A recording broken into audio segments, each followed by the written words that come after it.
Oh no, wait, that's backwards.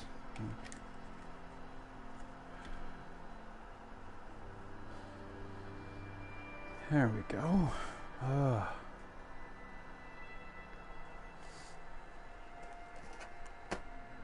Okay. Oh no, wait, what did I hit? I didn't see what I hit.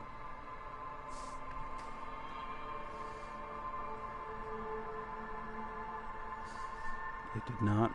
I was not looking.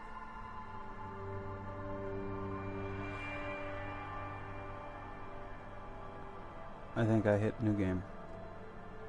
I didn't see what I hit. What did I do? Oh dear. Okay, no, I did not. I hit continue. Oh god. It's somehow a little bit worse.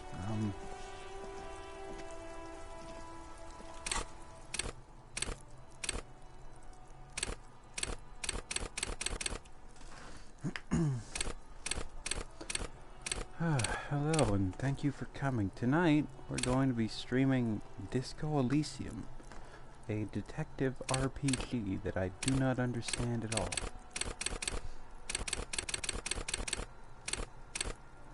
Oh, I have 0 suggestion. Wait, hold on. Let's look at my equipment. What is causing that? Hold on. Where is... Okay. Shoes. Composure minus. Heels ridiculously high. Facing. This one, Inland Empire. First one, Speed Car. -1 suggestion. Unsavory odor.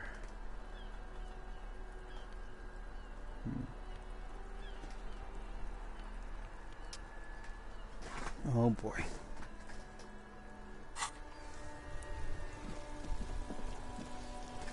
Okay, hold on.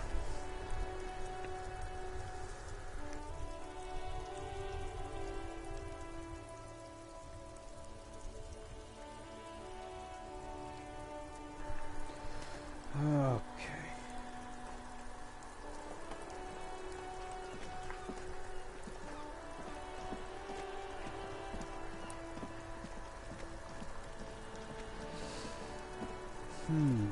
What's your deal, sir? Hello? Oh.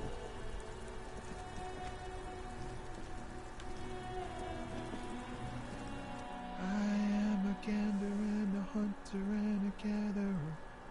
Feel like a traveler.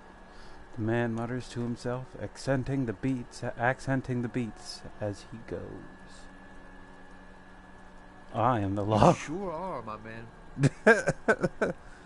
The jam, my man.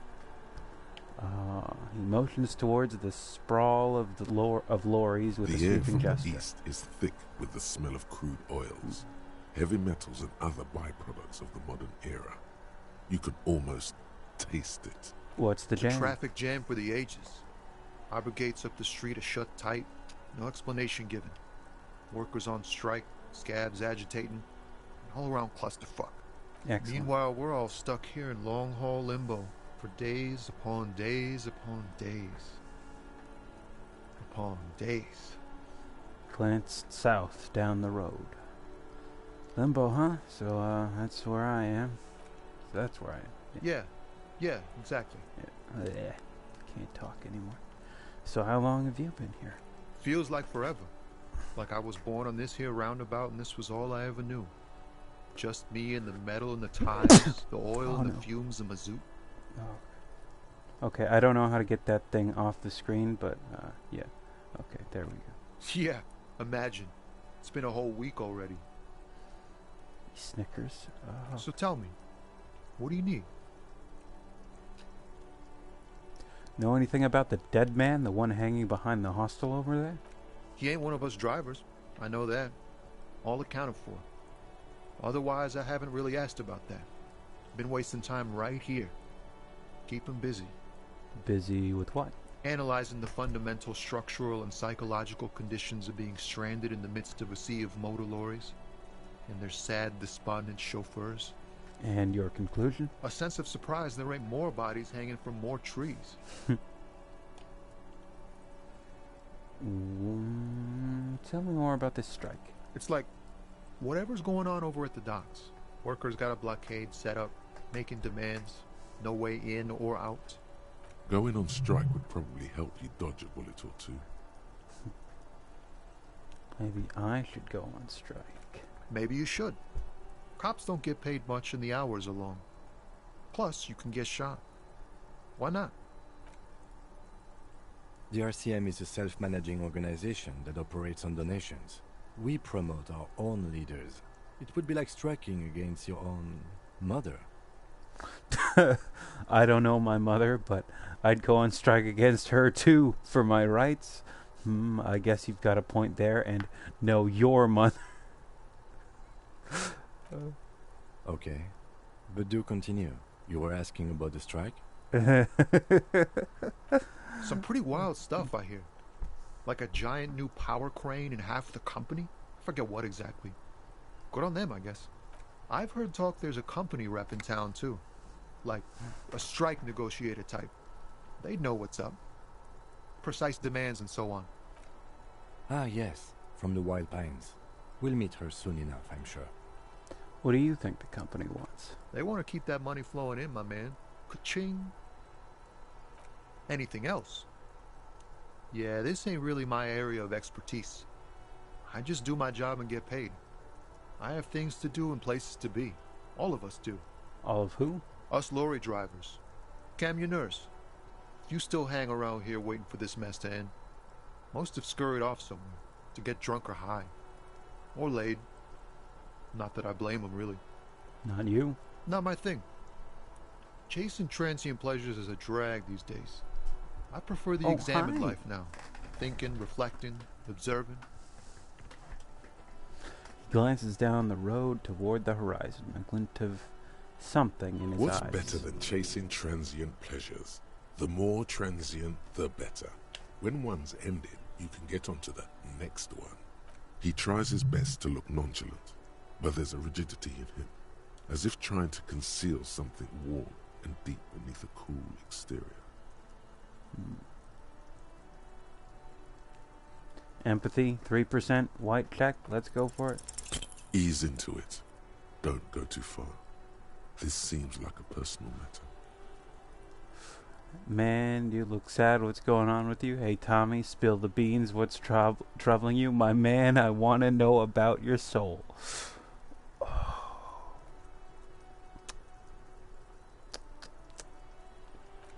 You really are the law, aren't you? I get that being bluntly observant and inquisitive comes with the territory, but it certainly doesn't help with your conversational skills, does it?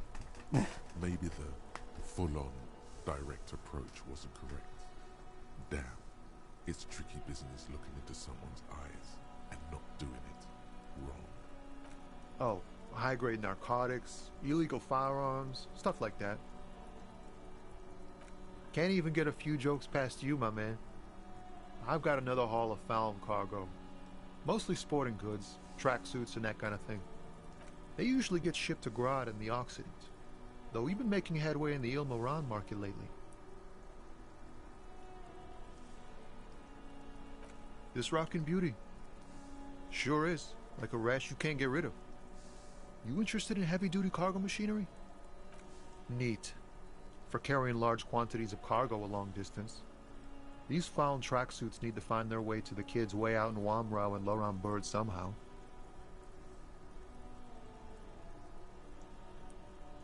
The man taps his fingers rhythmically against his arm. Huh? Oh.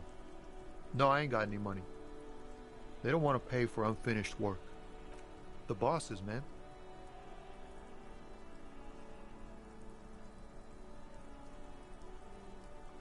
Yeah, it sure ain't good for me. Or you. I'd spare a coin or two for a city cop down in his luck. If I had saved 4 myself. Don't be a stranger.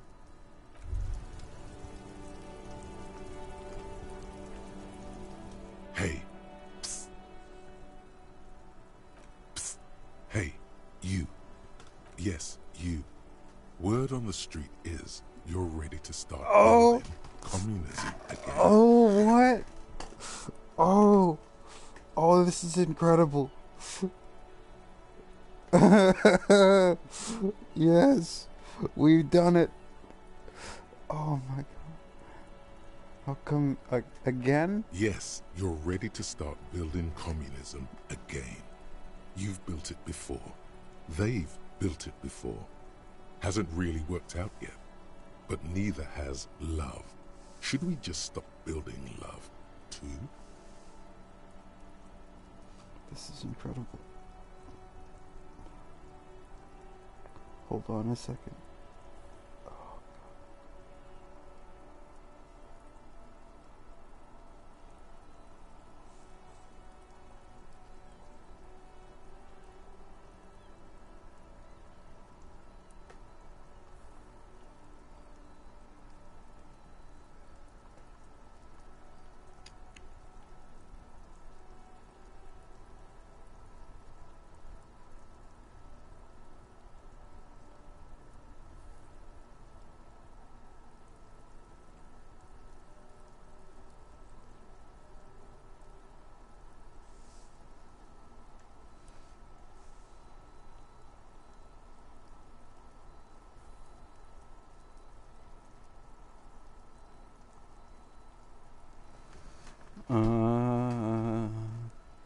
Can't argue with that. What about all that communism you've promised to build?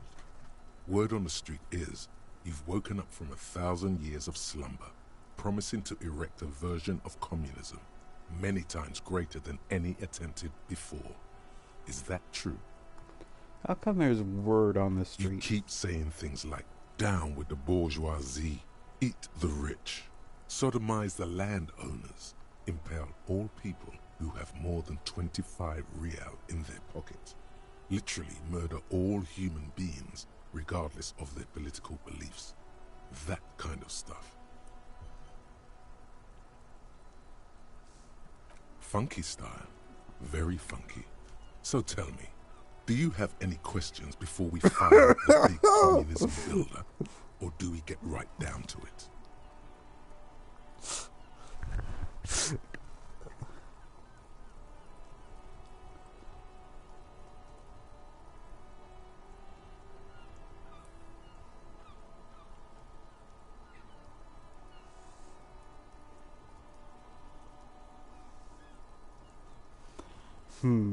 So it's too tiring.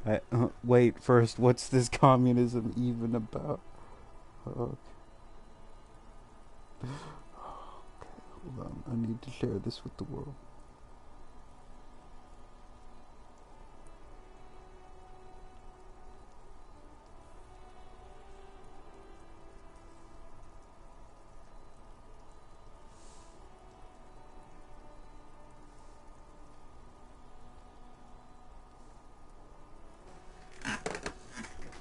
It's failure. here. It's about failure. Failure. Yes, abject failure. Total, irreversible defeat on all fronts. Absolutely vanquished, beaten, curb-stomped and pissed on. Until you came along. You will reverse the fortune of the workers of the world. You alone, against every living thing, against every human alive. 800 trillion real in the hands of an impossibly well-organized ruling class. Towering city blocks of bankmen who have the ears of prime ministers. Million-headed armies of hello. and the love Have of you your been... own mother. Have you... I don't know if you've... how much you've seen or heard, Ace, but we just had this thought. Rhetoric spoke to us in our mind, and our mind was like, yo, do you want to maybe build communism? and now, so we have and now we have this force in our heads screaming to take down the bourgeoisie. You against the atom, the charm and the spin, where the whole world failed. Matter failed to bend to human will. Human will failed to get out of bed and tie its laces. You alone, single-handedly, will rebuild the dreams of the working class. You are the last communist. Now get to work, comrade. Yeah, get to work, comrade. And your options are, it's too tiring, I don't have it in me, I'm beat down and broken, and roll up your sleeves and start building communism. Oh yeah, get the firing squads and the animal wagons ready. Wait, what? Firing squad? You didn't say anything about those. Too late to back out now. You can't make an omelette without breaking a few million eggs. Roll up your sleeves further and breathe in the pristine air. Mazovian thought economics. So, Mazov in this game is like the equivalent of Marx.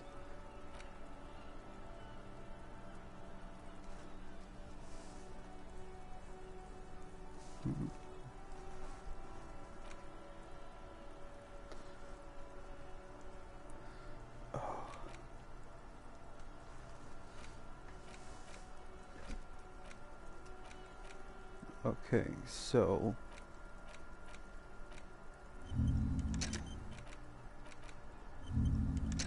these are thoughts in my head. They are affecting me. Apparently, being a communist impedes your ability to do visual math. But hold on, how do I? There's a thing on the screen and I can't get rid of it. The keys thing.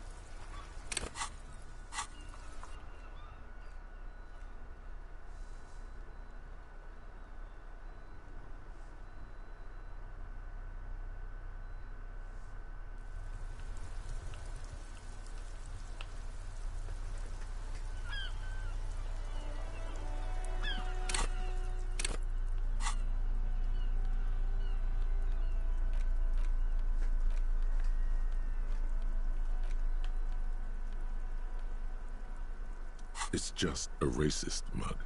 What's there to read here? Not much. There's quite a lot to read into here, actually. Look at all that content. Boy. Here we go. What are you going to say about a broken, tossed-away mug that you dug out of the garbage?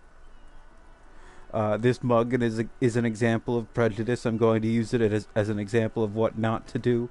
I'm going to push this into the face of every merchant I find and tell them this is your inane ideology. This mug will be useful. By denouncing it, I can earn political capital to mask my badass hustling, i.e. fraud and embezzlement. This mug didn't belong in the trash. It was just a funny mug. Can't anyone laugh anymore? Oh, I love this game. But it was in the trash. Why not just call it out when you see it? Or do some volunteering work. Just finish your case, detective. Oh my god. Oh good, the key thing disappeared. Okay. But yeah, I talked to this guy down here. He's a trucker, and the strike has caused a traffic jam that goes on for days, and it's been going on for the past week or so. On top of the dead body over there. So these people have their hands full. Oh right, I was gonna take the body down. That was my plan. Right. Oh, I just love that your response to racism can be, oh, what can't I laugh? Am I not allowed to enjoy life? It's like, well, that's not what this is about, friend, but that seems to be the take of some. There he still is, looking right through you with his white eyes. The body below is entirely dedicated to that corpse smell. Emitting it is, you crack open the ammonia and breathe in. The odor of death is still stronger. It's a spell of the mind telling you to run, and your stomach to wring itself empty. With your eyes squinting, you stand in it. Your muscles tense up. The vision in your dead angle darkens. You feel the sudden urge to push your hand into his soft gut. Do they always do that? They do after 7 days, yes. We are deep in decomposition here. We The should man probably. before you is naked, but for a pair of underpants and enameled boots. His skin is greenish, marbled with decaying veins and blotched by lividity. A fading web of tattoos covers his chest and shoulders. The cargo belt used to fasten him to the branch above appears industrial in strength. The material appears to be ceramic.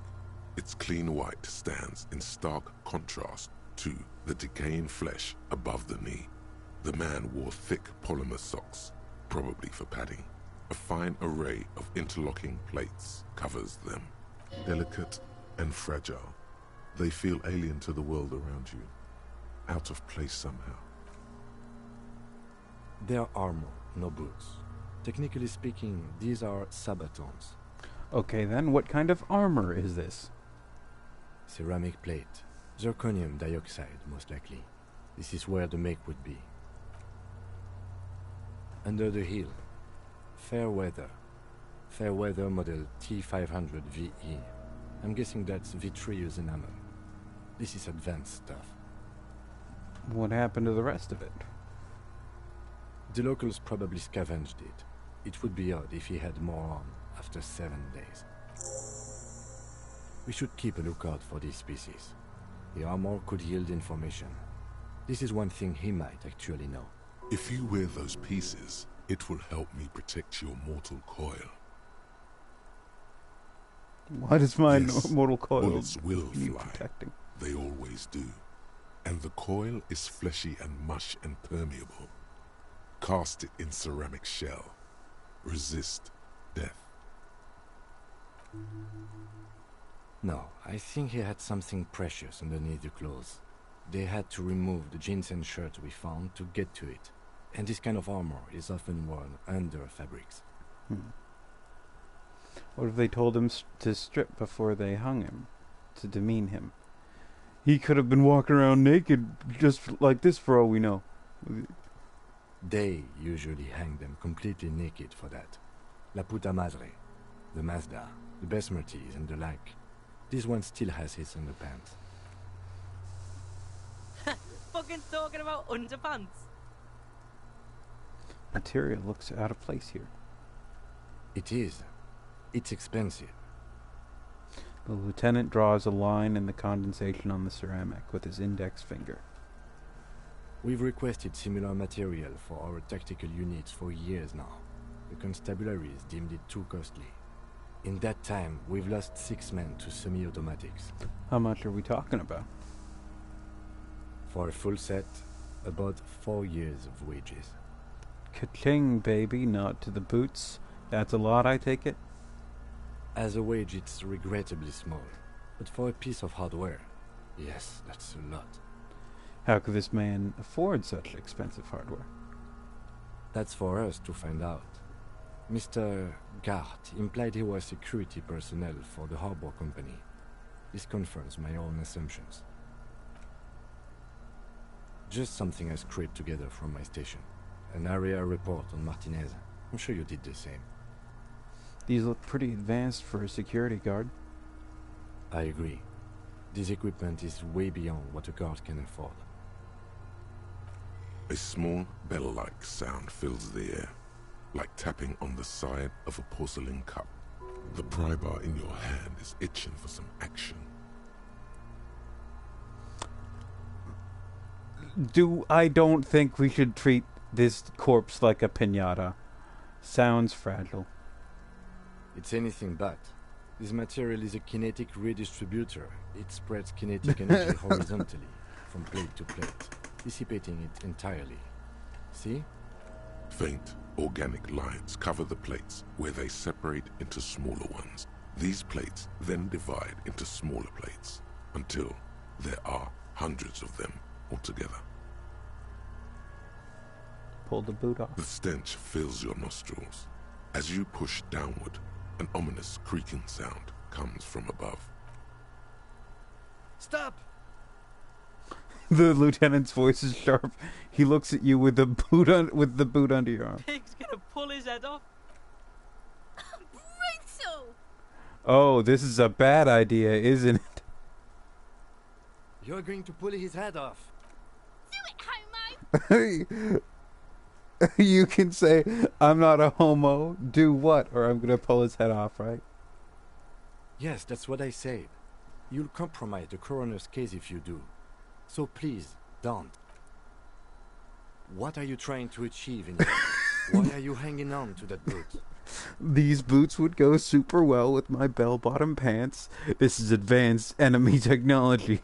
We should conduct research into their weaknesses. Are we not detectives? There may be clues inside the boot. You said they're expensive. I thought I could pawn them, earn some lucre.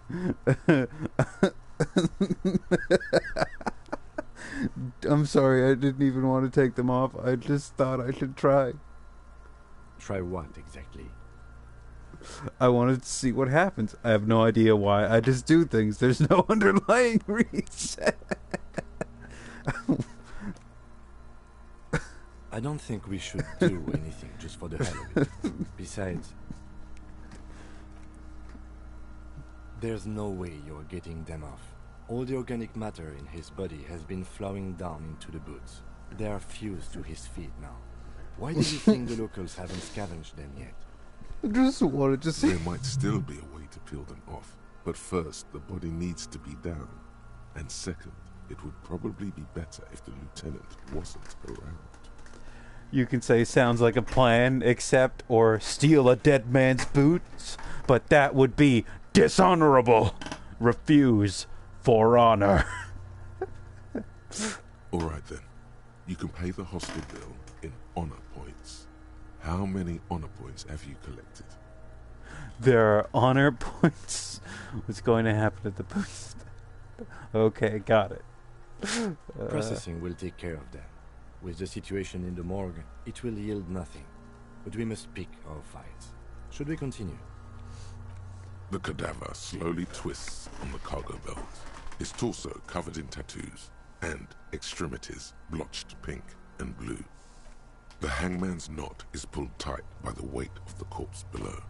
Yellow, hard-edged polyester cuts into his neck. Above, a sliding buckle ties the belt to the branch. Oh my, there's something on the belt. A familiar word that speaks to the thirst within you. What was that? A word? Vermilion, in yellow letters, along the length of the twisting cargo belt. Only a deep longing for vermilion golden spirits lets you decipher the fading logo of the local brewery. I'm such an alcoholic that I'm staring at a corpse and thinking about drinking. It's a bad time for a drink, right? Extremely. What kind of rope is this? Industrial strength. The kind used for tying cargo to lorries. In a harbor? I can't come up with anything other than a harbor. Yes, it looks like they use whatever was on hand, paying no attention to not incriminating themselves. We're assuming dock workers from the harbor did it? The brief suggested as much, politically motivated by the ongoing strike. Did you not get a briefing? Yeah. No, they might have forgotten to brief me. My past has undergone total annihilation. Nothing remains. My mother, the love of my life, certainly not a briefing. Okay, you should ask me for one the first moment we get. They sure wanted him to stay there. The polyester seems strong. It's not merely polyester, it's steel reinforced. See these lines? This is where the wires run. I see rabbits for more than 20 strands. This makes getting him down much more problematic than I had assumed. How'd they even get him up there? A noose is one of those things that's easier to use one way around. Points to the buckle tying the belt to the branch above. I think they lassoed the branch, then pulled on the belt. Buckle closes. It's what I would do. Seems easier than climbing out there. Okay. The cadaver hangs from the cargo belt, limbs limp and torso covered in tattoos.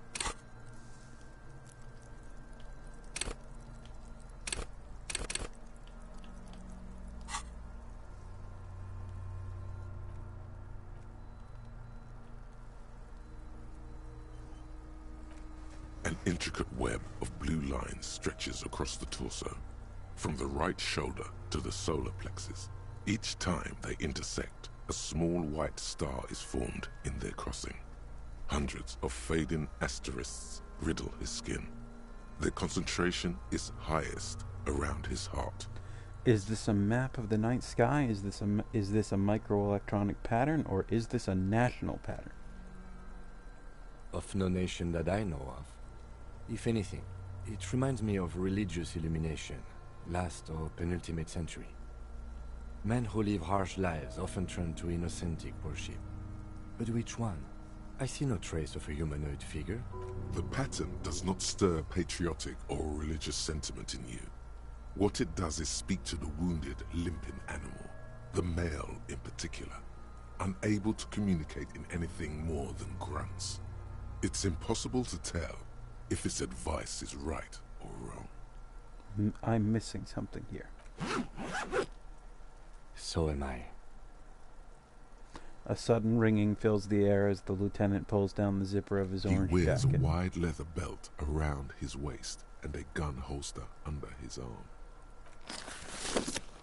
He takes a thin piece of milled aluminium from his coat pocket and pulls it open. Sounds like a sword being unsheathed. Oops, sorry. Etrugat Sunshine. Mini. Shit, Kuno!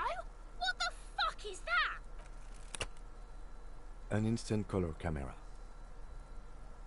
He produces two metal-capped ampoules and clicks them into place on the side of the apparatus. A thin slot shines there. I have only 2 ampoules, so nobody move. I don't want to waste one. He points the camera at the corpse, peering into it. The lens needs adjusting. Then A sound, a shrill flash, followed by the breaking of a small ampoule of glass. You see streams of color pour onto the thick, glossy piece of paper, rolling out. In case we need it. the lieutenant says and shakes the paper, letting it dry in the cold wind. On it, a color-perfect copy of the dead man's tattooed chest. Cool machine, what do we need this photo for? It contains insight to the victim's person. By his build, I'd say this was a man of physical violence. The story he wanted his body to tell was important to him. It is his letter. To us. Someone should decipher it. We'll need to show it around. Can I have it? I should look at it later, without the corpse smell. Sure. Just don't lose it. Hands you the piece of rolled-up photo paper. It's no larger than a pack of cigarettes. The glossy-eyed corpse looks by, his mouth mute and his skin as colorful as the chemical rainbow on the photo paper, teeming with opportunistic organisms. His eyes are milky white and blind to the world, protruding comically from their sockets. There is no one home, just subaquatic terrors there. Dark brown hair grows on his head. His face is ready to explode from the organic processes inside. The death's head grin has passed. What remains is an unrecognizable mess. Tell me, who are you, dead man? The corpse is dead silent. You have no idea why you just said that. Who is he? He is male, 4250, with an athletic build. The corpse looks right through you as you distance yourself from its stench, eyes like a shark. As you narrow your eyes, the monster before you blurs into a violent mess of green and pink. Only the lower extremities are pink with a dash of blue. His fatted hands, thighs, and his neck, just above the noose.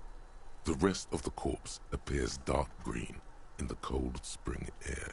I'm squinting, Kim. Why am I doing it? How should I know why you are squinting, officer? His face and hands are pink, thighs too. The rest is greenish. Oh. You are trying to assess lividity. Relax your eyes. The monster comes back into focus, an explosion of color, coursing with dark marbled veins. His stomach appears pregnant, with something. Black liquid streams down his thigh and onto his boot.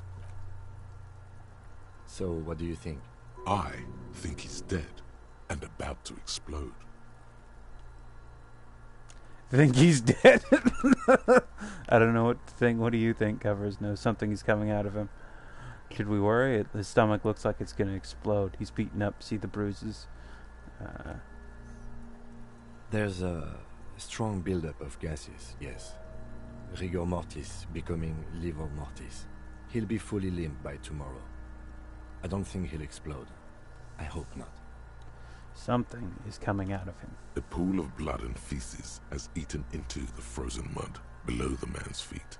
Purge liquid is dripping into it, drop by drop. The victim appears to have contained no more than half a kilogram of digestion at the time of death. The fuck he's saying? Talking about shit. You can say we got lucky, or maybe you went to the toilet sometime before death, or goddamn right, I'm a slur. Turn around and yell.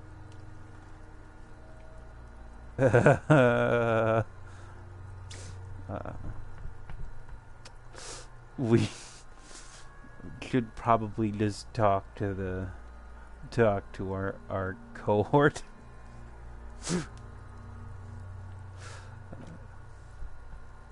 Maybe. Beaten up, see the bruises. I do. Most of them are post-mortem. Maybe even all of them. The delinquents have made our jobs harder with their little sport. Stop talking in riddles, coin slot. It means you fucked him up good, Kuno. Fucked him up brutal like. I don't know what to think. What do you think? I think he was upright immediately after death. Blood has gathered in his hands and feet, and his neck. He points to his fattened chin. The noose acted like a tourniquet, keeping the blood in his head. The hypostasis here is in tune with the hanging. That's what I think.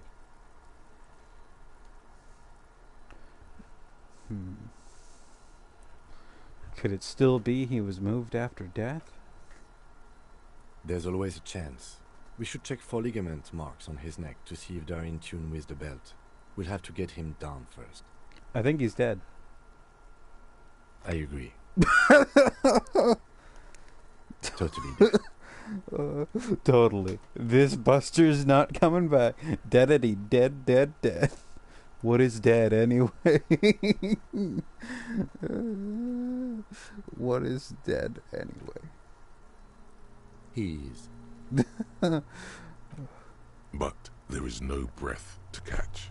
Only the cadaver filling the air and your nostrils. He slowly rotates before you, decomposing. So how do we get him down? Are you sure we finished the preliminary examination of the cadaver?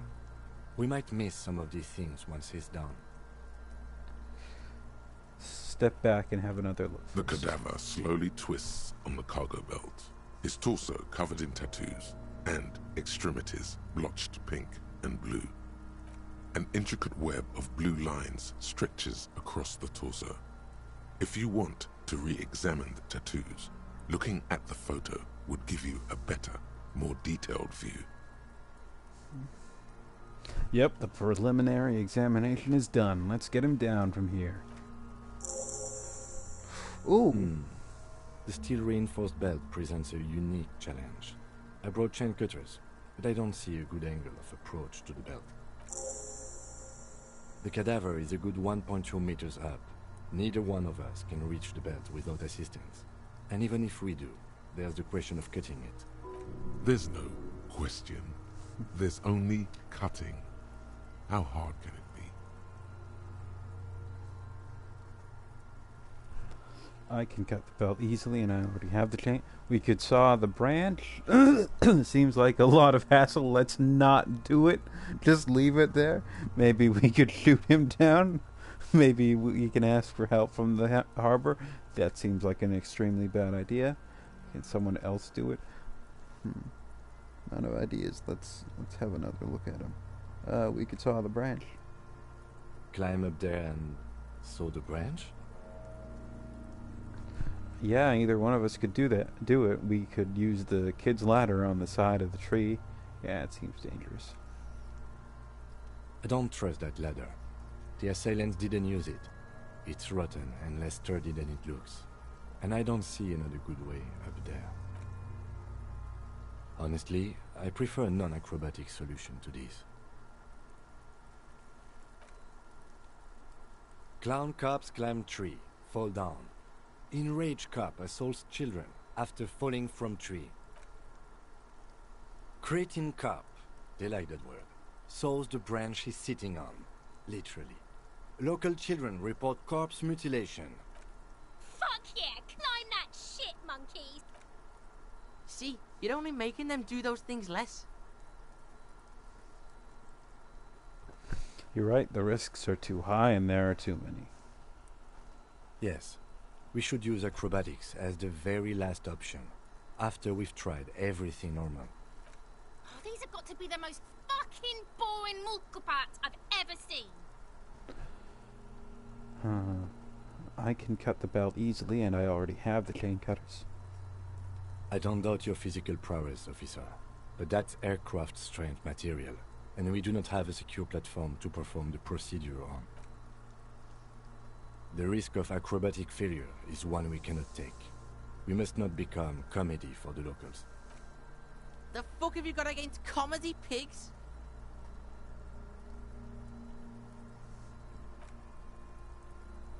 I was really hoping we wouldn't. Confirmed. It's unsafe. What else can we do? Commit to it? Yeah, wait, let's reconsider.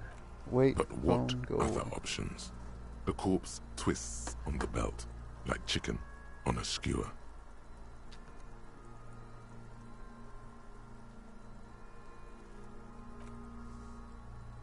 Someone else? You mean like the police? I mean like someone who's below detective. Someone like a paid garbage man? Or a cleaning crew? I have bad news for you. That is a detective. I know it's hard, but I assure you, the others won't come to help us. And we have a growing sanitary concern here. We need to get him down, fast. Okay, maybe we could shoot him down. Yeah! Bang bang time, pig! Shoot his head off! How? I don't know, just, shoot up there maybe? Point towards the branch. Yes, the buckle, where it ties the cargo belt to the tree. If the shot hits that, then there might be a small chance to release the belt. Yeah, now we're talking. Entertain a Kuno with some shit. They'll miss! The pigs will miss Kuno!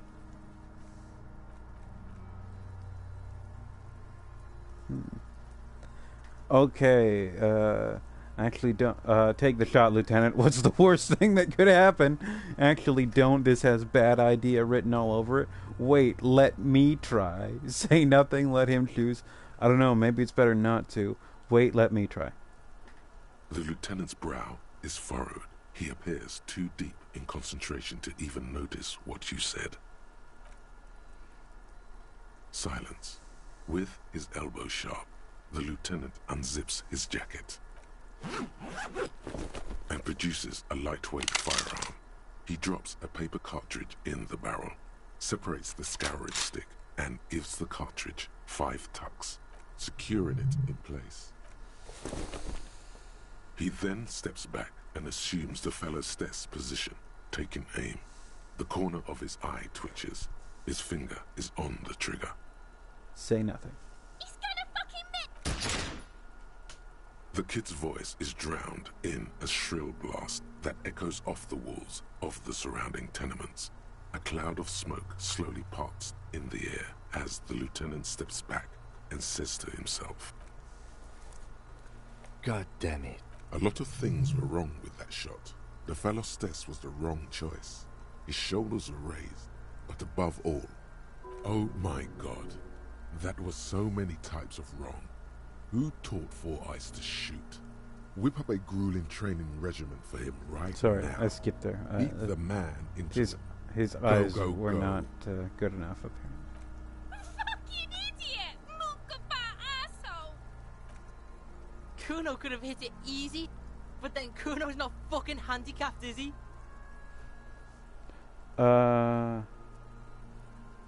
It's okay.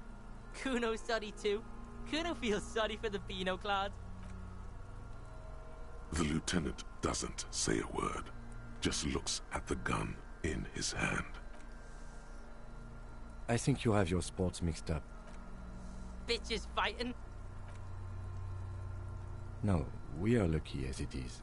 We didn't break anything, and the victim remains uncompromised.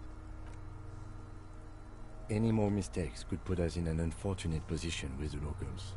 We have eyes on us. I didn't do us any favors with that. I have to say, it's beginning to look unlikely we can get him down without assistance. You know, you don't feel like too bad of a shot yourself. Take his gun and show him how to use it. Can I have the gun? I should try. It's bad as it is. Us shooting firearms like punks. He pauses, then shrugs and proceeds to load the pistolet. Go ahead. I'm not stopping you. Just don't lose it. The piece shines in his outstretched hand. They only have one gun! Shut up, kid. This is the sorriest pair of pigs Kuno's ever seen. Yeah, take it, you fucking banana pointer! Take it and shoot yourself in the mouth! Feel the weight. The cold piece of bakelite and gunmetal is surprisingly light. Your fingers fit right through the guard, instinctively resting on the trigger. You've held this, an A9 Armistice, before. At some point, it probably used to be your choice of firearm. It still feels comfortable, like you never laid it down. The fuck are you waiting for, Kuno? Tell him to shoot himself in the mouth! Kuno is silent. Aggression gathers in the air. The trigger feels delicate and ready to break under your finger. The buckle comes into focus in your sights. You stand with your feet planted firmly in the ground and your left hand supporting your gun arm. Why don't you just shoot yourself in your mouth? At least you won't miss.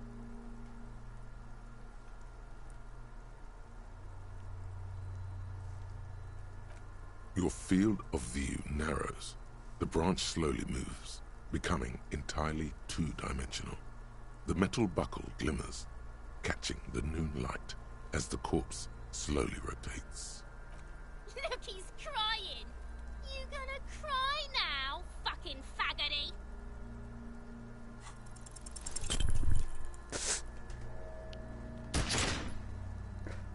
Oh no. A plume of smoke erupts from the barrel. Your hand goes numb from the explosion. With your ears still ringing, you lower the weapon to see what happened. You missed the belt, but hit the corpse straight in the chest. Bits of ribcage protrude from the skin.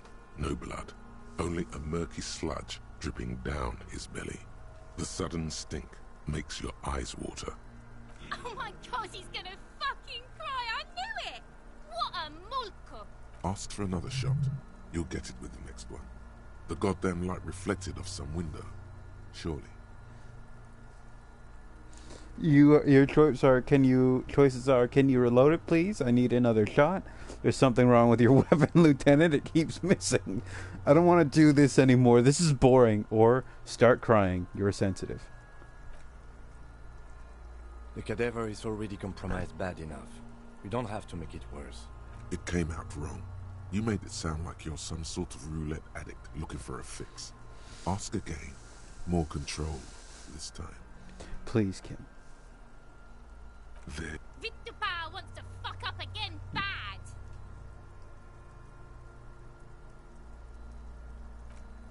It's the song of my people, asshole! Don't provoke her. Shot him in the chest! What a fuck! It's not the... Pigs don't have hands, they have like... Kuno has hands. Kuno can shoot that shit down for you.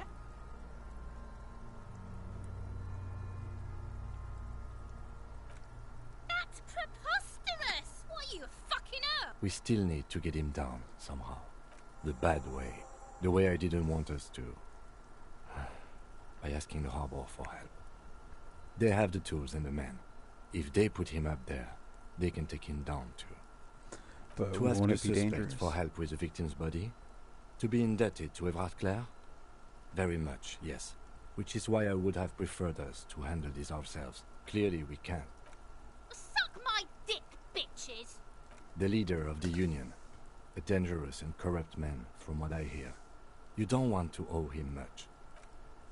Yeah? Don't go being someone else's bitches. You're Kuno's bitches. How do we get inside? From the harbor? gates, by negotiating or fighting. I'm unenthusiastic about fighting. Or we can try to find some secret third path. It's unlikely though. To the gates. Let's fight, I say. Let's get to it then. Lonesome, long way home. Here we go. Home awaits. Walk past Station 41 and through the market, past the Boogie Street spearhead to the other side of the lake, the frozen eye at the center of the district. Then past the video rental store on the corner. There, at the end of a street lined with pine trees, a small house no larger than a matchbox. 11 Voyager Road. You no longer live there. Those times are gone. And so are those people. Why did you come here? Why are you still here? And where's the dealer? You have to get back to work. That's all you have now.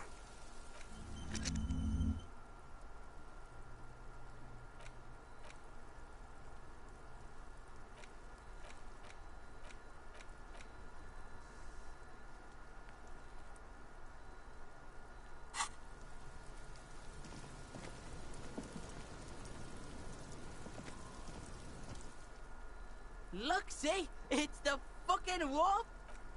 You belittled yourself before the Kuno. Now you must seek his forgiveness. Whoa, whoa! What's this psycho shit? You He's trying to... reminisce with Kuno. First, you tried to fiddle the... Yeah, Kuno, what? How are you gonna make Kuno forget that shit, huh?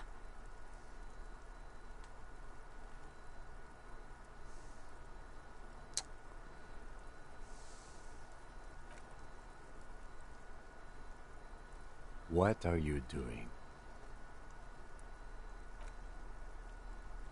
No, you really don't. That is a 12-year-old boy. His opinion of you doesn't matter. You don't fucking matter, book him! Okay, let's go. I wanted to see if I could hit him. Because he's really pushing my buttons.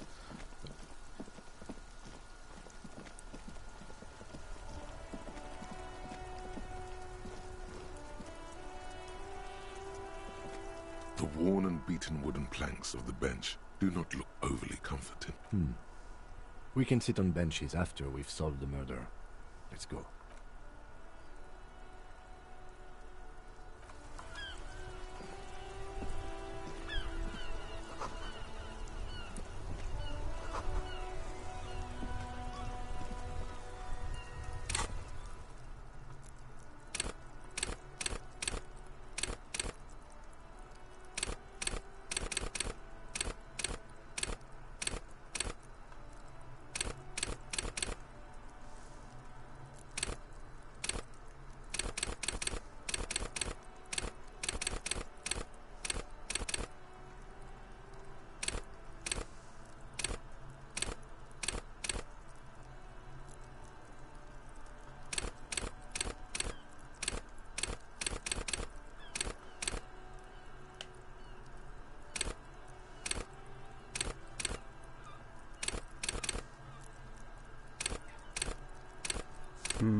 An intricate web of blue lines stretches across the torso of the hanged man.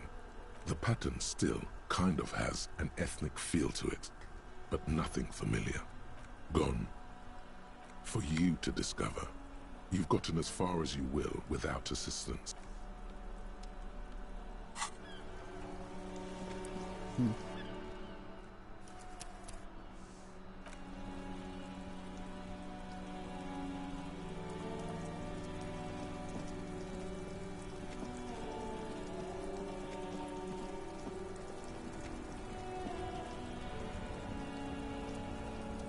Welcome to Rivachol. Announces the rotund man. The remark isn't addressed to you, it's addressed to the lieutenant. Racist lorry driver. This man looks like trouble. You might not want to get into this right now. Plenty of time later. Why are you addressing my partner like that? Don't you welcome to Revachol me. My grandfather came here from a 3,000-year-old racist isolationist culture, while your ancestors came to this island a mere 300 years ago. Every school of thought and government has failed in the city, but I love it nonetheless.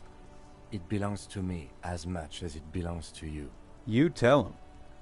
It's men like you who keep Revachol divided, making it that much harder for everyone to climb out of this post-war limbo.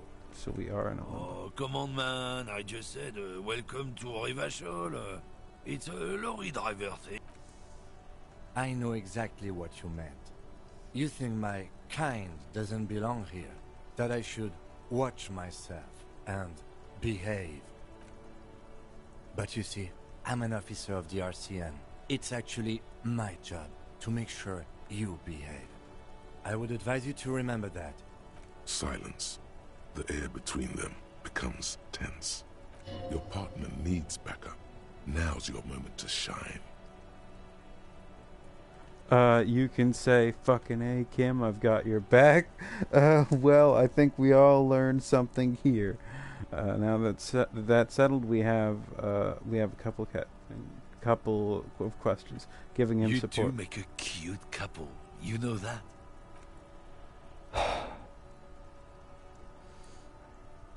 Whatever you say, officers. He smells of heavy motor oils, and his breath of high tar content cigarettes, probably Astra Whites. Found this mug in the trash. Yours? Oh man, that's great. Look at that guy go. Haven't seen anything that funny in a while. Is it yours? God damn. Thanks for that, but no, it's not mine. It's about biological determinism. Natural Oh laws, my systems god. races. Not the most popular topic nowadays, with a coalition in charge and all.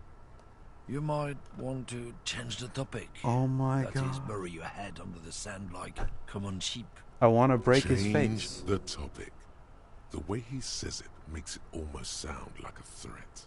Not sheep, ostriches.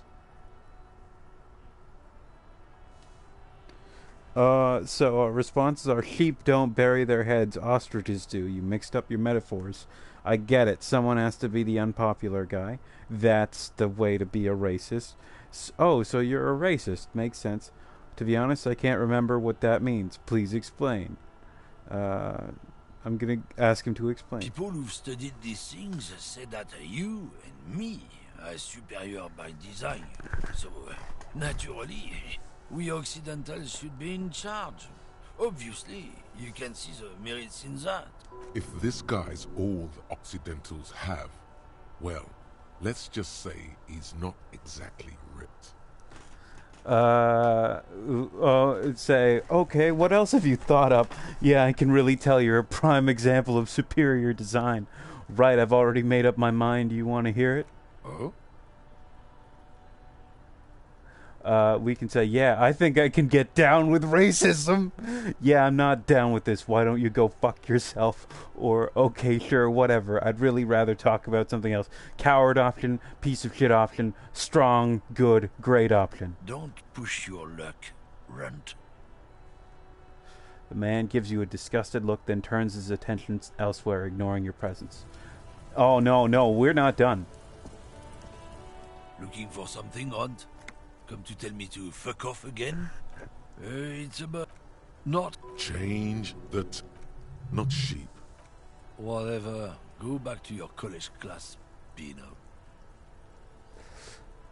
So you're just a racist. Makes sense. I'm not just racist. Look, I've read books. The science of racial theory has all been proved, even if some people don't want to accept it. I'm not just racist, I'm a learned racist, he declares. People who've studied these things say that... If this guy's all the Occidentals have, Open your eyes. Haven't you noticed something different lately? An unfortunate downturn, maybe? Huh? When members of the superior race cease to believe in their innate superiority, they stop competing for resources. Okay. This concerns you, policeman, so you better be vigilant.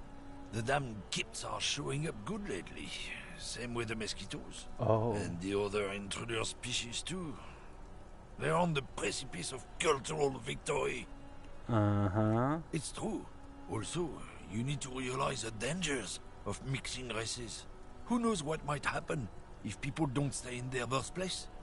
You might end up with a new sub-race, with unknown characteristics, leading to extra competition. That's why you've got to control the offspring.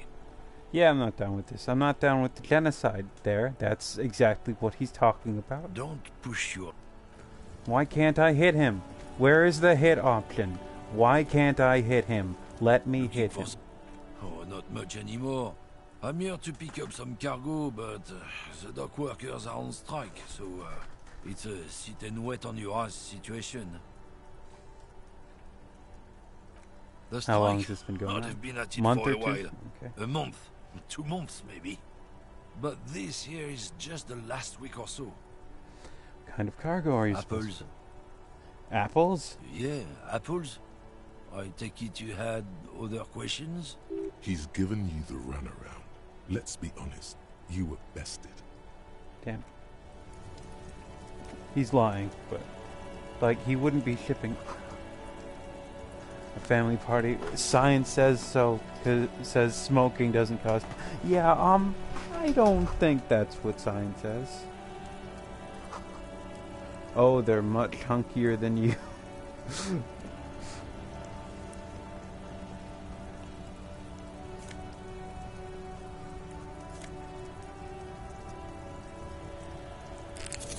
Oops. Oh, no.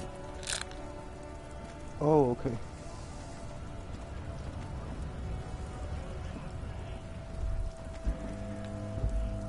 Damn, that felt good. Your heart's pounding nicely. You should tell people to fuck off more. Kim, I think I should tell people to fuck off more often. It felt really good. Fuck yeah, motherfuckers. It's not really my style. Going with number one. Not as a general rule, but that one was justified. Better to get the lay of the land before telling people to fuck off. Fuck yeah. That's the spirit. You can gain Never help. forget, the whole world's a wooden house, and you're a goddamn flamethrower. Oh my goodness. This game is so good. Sing karaoke, that's important.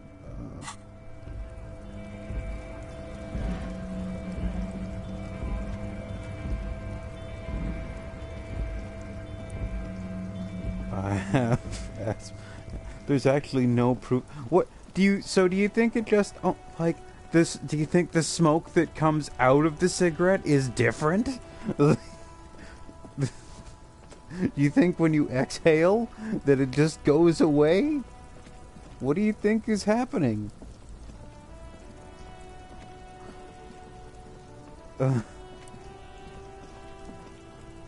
It's not letting me, but... An old monument stands in the middle of the traffic island, pointing toward the sea. It looks as if it's been reassembled piece by piece, secured and mounted in the air, with the aid of numerous ropes and rods. Who is this? A Who silver dis? plaque on the statue's pedestal reads, I am Philip III, the Squanderer, the greatest of the Philippian kings of Revachol, son of Philip II, the opulent, father of Philip IV, the insane. Wait, that's not Graham's dad, is it? That's a different uncle? As you look up, you notice something about the statue.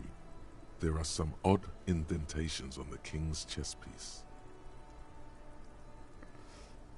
Oh, I'm dumb. I'm too dumb to figure this out, but let's see. What did he do? You have no idea what you did a week ago. How would you know what this guy did many centuries ago? High above you, the king stands triumphantly oblivious to your memory trouble. Something with great kinetic energy seems to have impacted the cuirass, around where the heart is. A bullet? Okay. Lieutenant, someone shot the king. Okay. Okay. I can't see it, but I take your word for it. What do you think? Well, Martinez is riddled with bullet holes. This place saw a lot of action during the revolution. But the statue is recently renovated, so maybe a joke? Target practice or a political statement?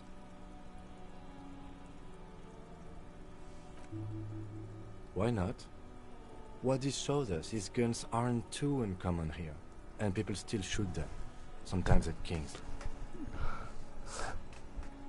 The king stands high above you, surveying the bay, mute and indifferent to your sightings.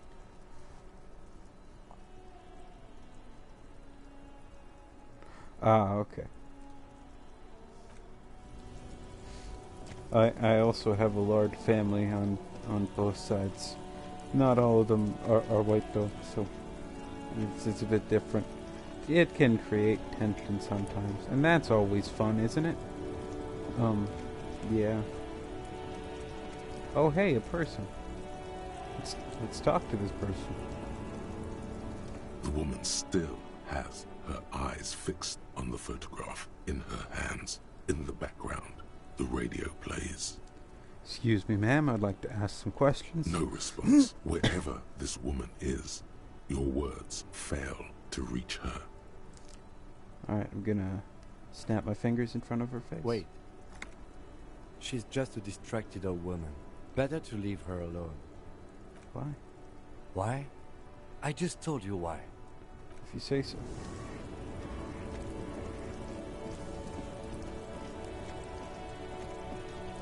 This car looks ancient. Foreign car kept in good condition.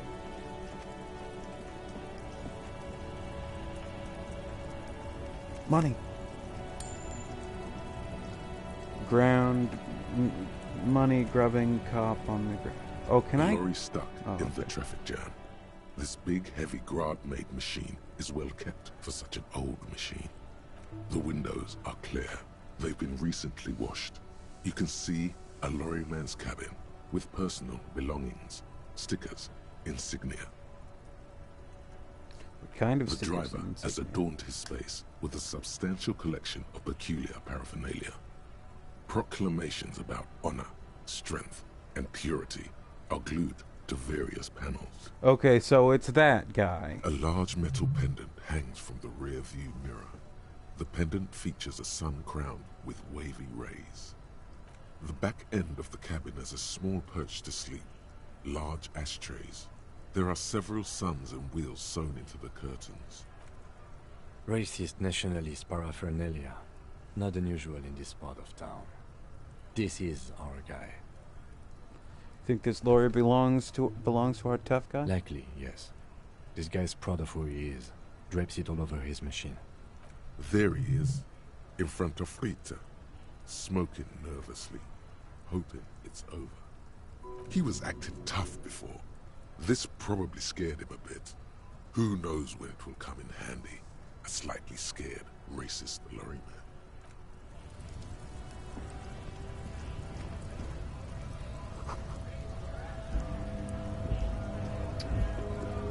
Can we... Oh, what's that on the ground?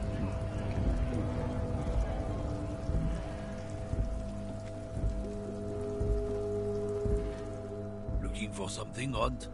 Come to tell me to fuck off again? You're still not giving me the punch option.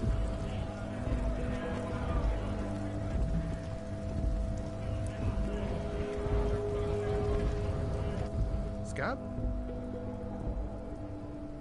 What did he just call you? Oh no, not this again. You just got away from that fucking kid.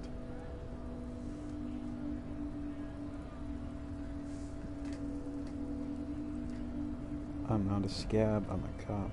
I was just messing with you. No one's ever seen a cop scab. Imagine, you cops going on a strike, but then another cop comes in and says, let us cop for less money. Speaking of, what brings the RCM here? To the Wild North? Come to see the strife? We can grub for money. Let's see. I've come to Martinez investigating a murder. I'm looking for assistance with a dead body situation. Money, please. What's the strike about anyway? Murder, huh?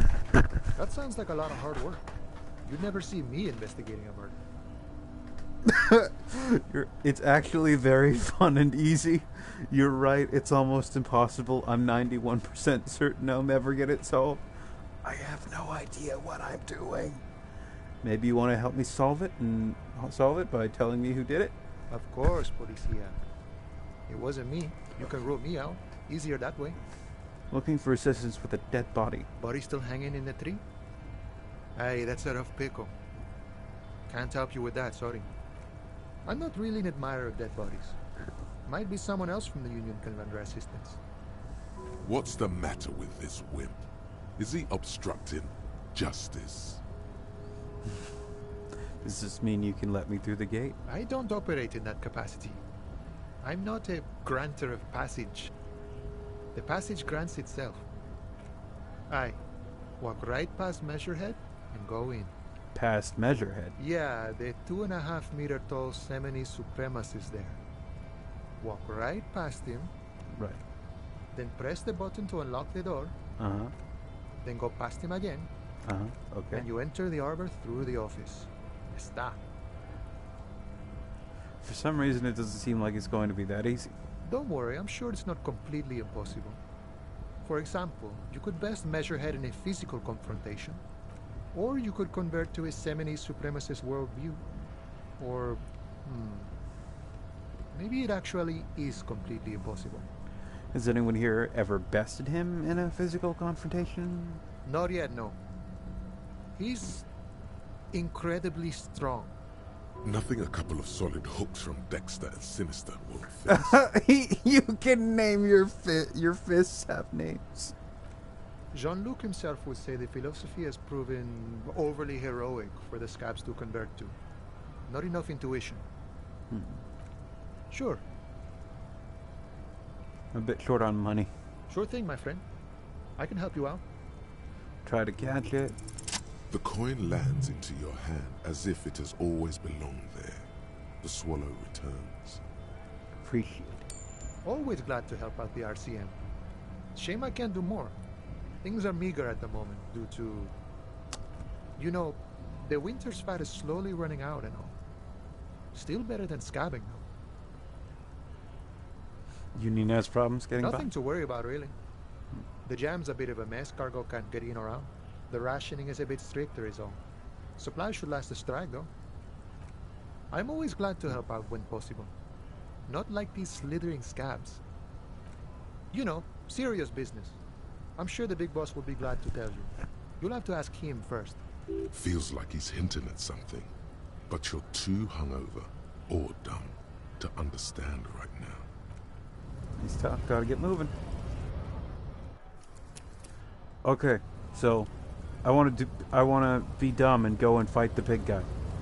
'Cause why not? What else are games for anyway? Coin obtained indeed.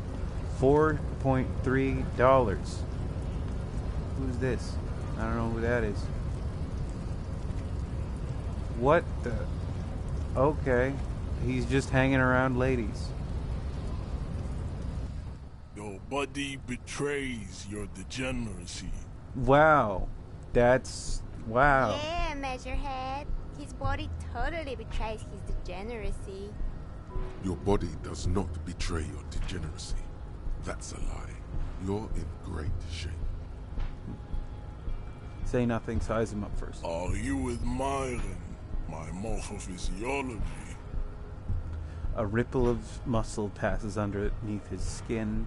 He lets you look. It must be frightening to stand in the shadow of this racial pinnacle. Be calm, ham sandwich. He calls You me a are ham not sandwich. in danger, because you are not a threat to me. Alright, I'm sorry. What is this androgynous display of sexual maturity? He looks down at you, taking stock of your Things physique. are not as bad as they look. Sure, you have high blood pressure from metabolizing heroic quantities of ethanol, but you are robustly built. You will survive. I can see you were once an athlete, then deteriorated in your 20s. It is typical of your haplogroup. Let's blame the failed education system and leniency towards degenerates in your homeland. Jean-Luc, his body is betraying his degeneracy pretty hard. Maybe you can ask him to leave. My body does not betray my degeneracy. You have succumbed to Al-Ghul. His face contorts in disgust as if he were smelling a dead rat. You reek of it. An invisible sword of Al-Ghul emerges from your throat. You cannot see it, but others can. It is making the woman in my company sick. Alcohol? Yes, Al-Ghul. Yeah, I know it's supposed to be alcohol, but accented, but... Al-Ghul is an ancient Ilmaran poison, a parasitic fungus that has colonized your race. It is a trick the desert pygmies played on you. What? For humiliating them and stripping them of their land. You mean alcohol? Correct. My small skull servant. Is it really so bad? It's not good. It's like a rat crawled into your stomach, got drunk and drowned. No, you don't. You need to get another drink. Occidental Haplogroup B4 is done giving orders around here. The influence of the ham sandwich race is waning. Oh, is this dude trying to do like an Andre the Giant impression? I'm the police and I need you to comply now. Take a step closer. Jerking motions. Signs of a late-stage neurodegenerative disorder. How far the Occidental Haplogroup has fallen. You were once a noble and powerful race. You gave the world eugenics, electricity, Did he just... and powerful weapons of war. He's like crediting aerostatic us with aircraft. eugenics and You race made theory. great gains in metallurgy, race theory, and statecraft. Bro, You dominated lesser cultures, like the deformed Hemians and the inexplicably potato-obsessed Khoikos. But now your ascent to the genetic summit has halted. You are obsessed with sadness and with frivolous pop culture. You will be superseded. Isn't that right, babe? It is, baby, yeah. You know. There is a button right behind him, just out of reach. It must be the one that opens the door to the harbor. It is my task to keep the degenerate drunks from entering the harbor. it was your people who put that body up there. Your people should help me get it down. Enough with this begging. You should leave the stage of history with dignity by inviting the other races to a great world war. Why is he begging for Bring a your race war? troops to the Seminine Islands and to Boogie Street, and we will pulverize you. Boogie Street. When you are gone, we will build a museum for you. Well, I appreciate The that. walls will be lined with bottles of Al-Ghul, your beloved beverage. Inside, we will store the odes to homosexuality you call art, and your microcephalic skulls. I don't know if that's something This that is I'd your call our chance. art. He's talking. Rip into him with a punch and catch him off guard.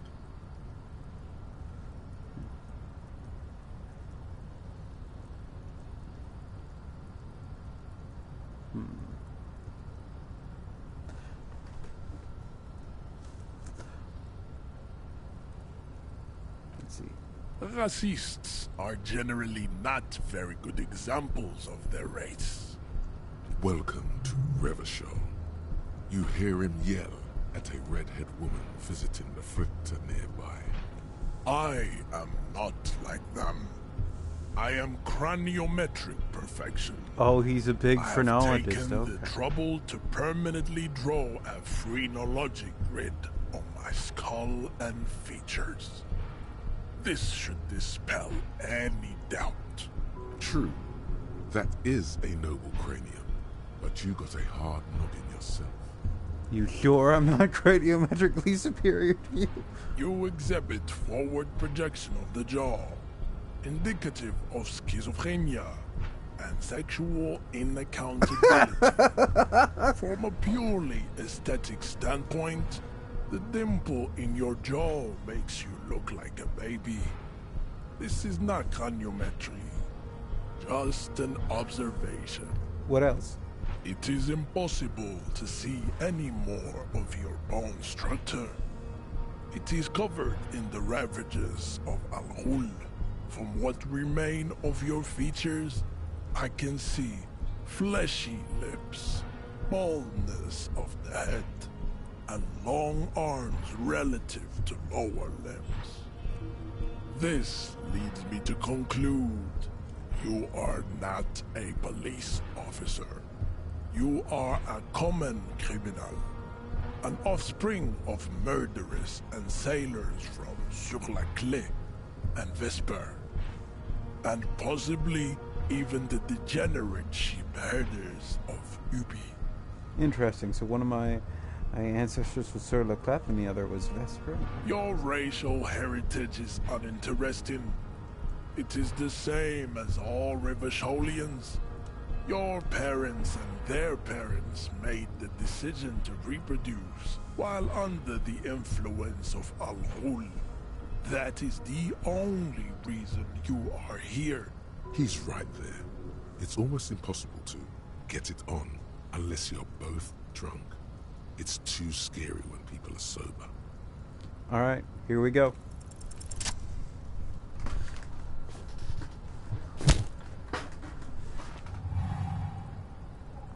Just like that, instinct took over. A solid strike straight into his throat, into the cartilage. You could swear you felt the soft palate break. Oh. I need to hear the turning point freaks on campus try to evangelize capitalism and all that. I'm not familiar with Turning Point, but I hear you. The man is reeling, gasping for air. Time stands still around you.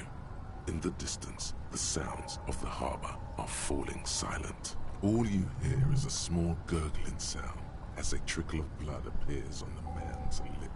He's open. Rip into him. Right hook. Escalated. Get intimate with him. Bring the hurt closer.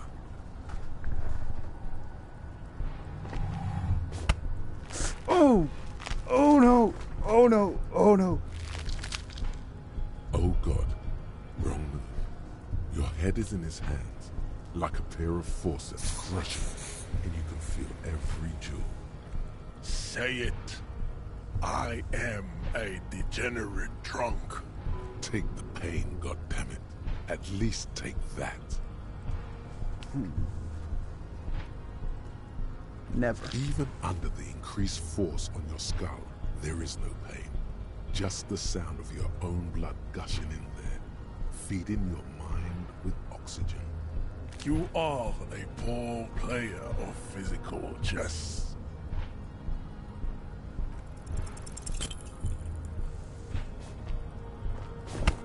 Oh, come on. How did this happen? Your little fist is in his giant hand, and he's squeezing it. It hurts. You must be out of your mind, degenerate drunk. Say it. I am a degenerate alcoholic. Your fist cracks in his hand like a ripe apple. Pain shoots up into your brain as he's twisting it more and more. The words to the song have changed. Say, I am a violent drunk. Your hand twists in his grip and the pain blinds you. Still you press the words out of your swollen mouth. Oh, okay. Good. Now leave before you humiliate your homoerotic organization any further.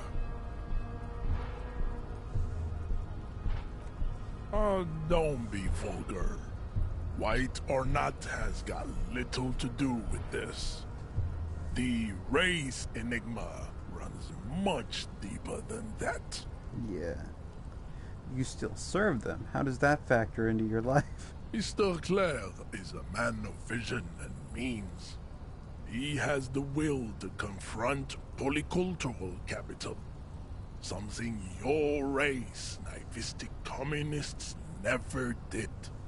Also, to serve is noble. It takes discipline. Your petulant individualism has only contributed to your race failure. It is lax and moronic. I'm no communist. Communism is pretty cool. Individualism is my jam. My jam is a mysterious fourth thing. Enough of this. Idiotic communism is the single greatest contributor to your race descent. Everywhere around you, the fruits of its failure to challenge the world order. Individualism, rock and roll music, sexually transmitted diseases, above all, rampant multinational finance still reigning large. Tell me, where have you gotten your love of pathetic communism from? Degenerate youth culture? Rock and roll music? I've gotten it from disco, actually. Offshoots of the Seminoles people invented disco while having sex under the influence of cocaine. It is a shame upon my race. But what is done is done.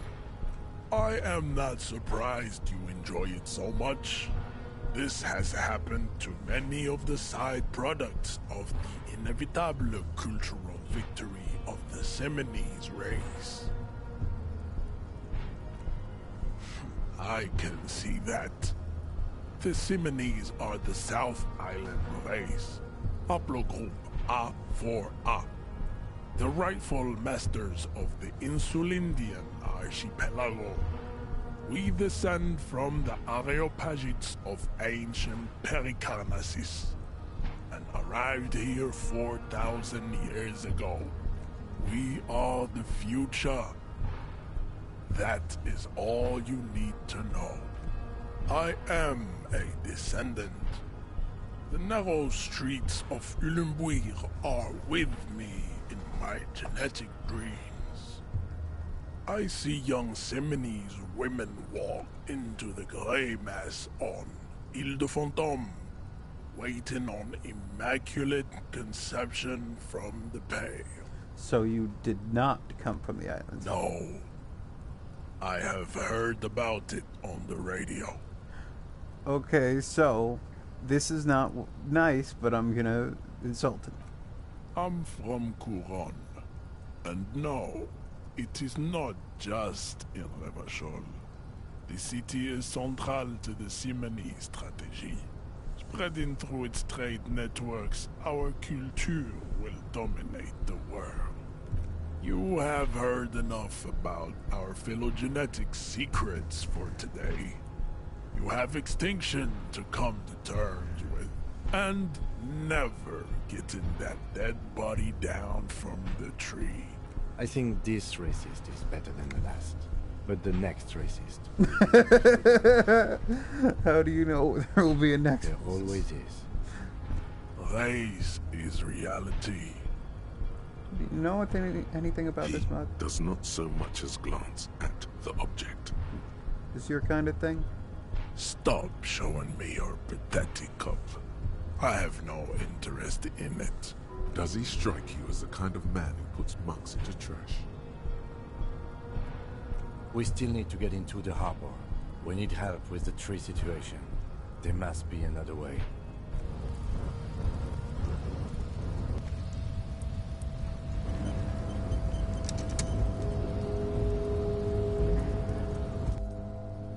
I'd appreciate it if you didn't force us into situations where I may have to shoot random civilians, because that won't get us anywhere. I'm not even sure the one bullet my chamber holds would even prick that Hulk.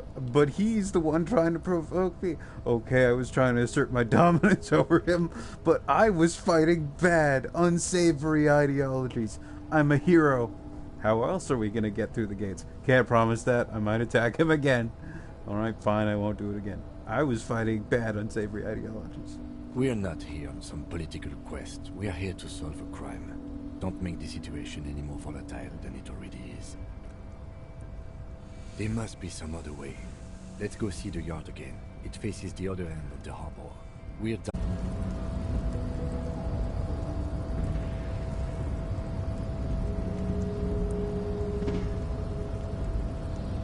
Your race descent has only worsened since I last saw you. You have really let yourself go. I could try again. Yeah!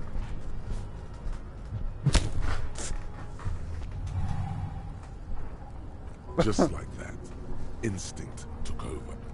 The man, all you hear is a small gurgling.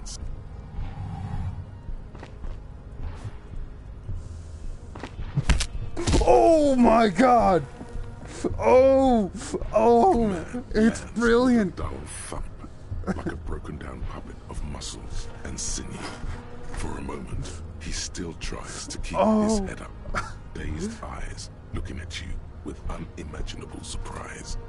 To your left is the button. Disco Inferno! As you slam your fist on the button, the man collapses entirely, his head rolling to the side. Looks like you're the new measurehead now. No one is the new measure. Let's go before he gets up.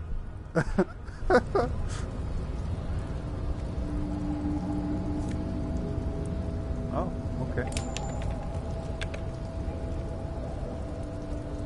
Well, I'm saving that. Oh, god damn.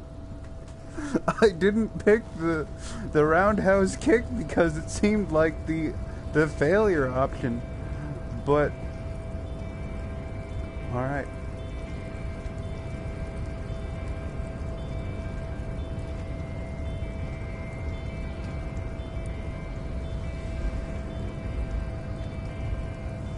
The man is still knocked out. It'll take a few moments. Okay, where do I go now?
Oh, those are stairs. Oh.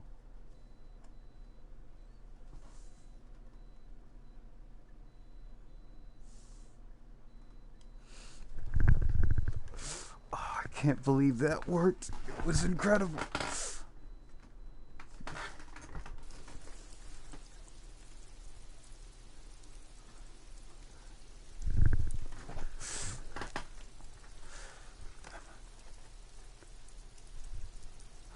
Maybe. It just might be.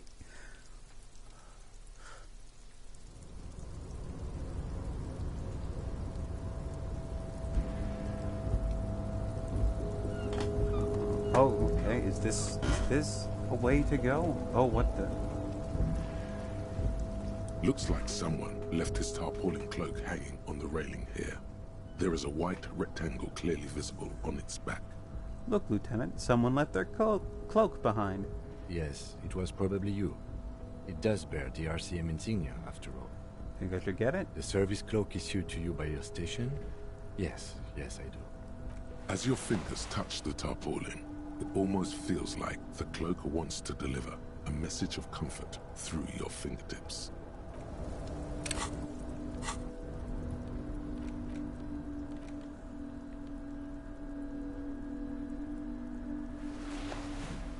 Oh yeah, got a trench coat now.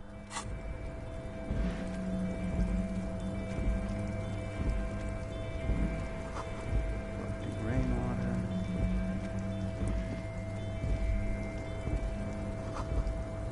Around here, break machines and yes. Now I am a detective, yes.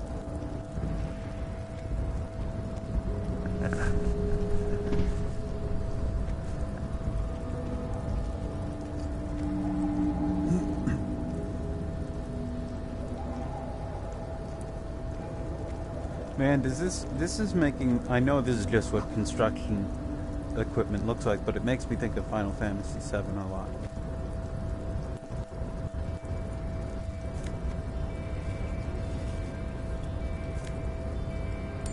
Money. Almost $7 now. We're getting there.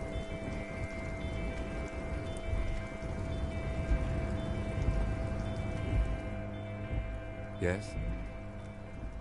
No response. Yeah. He just arches his brow. I don't remember anything. Have you tried concentrating on something other than your personal affairs?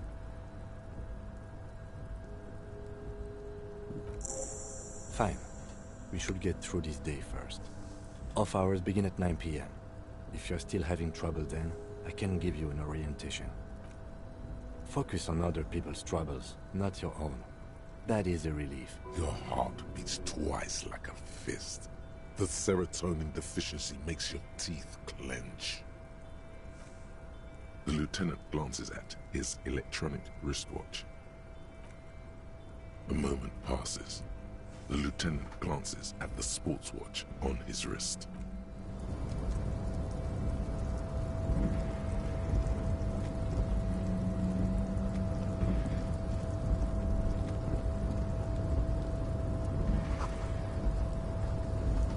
Machines are sleeping.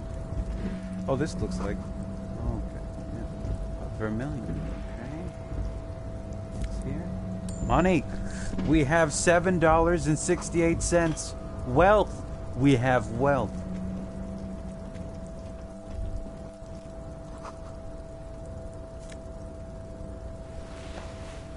FALN Ultra Series gloves.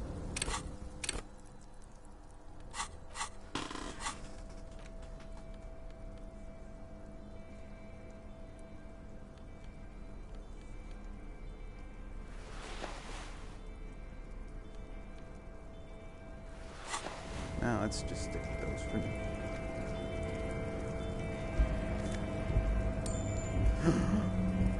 $8.78.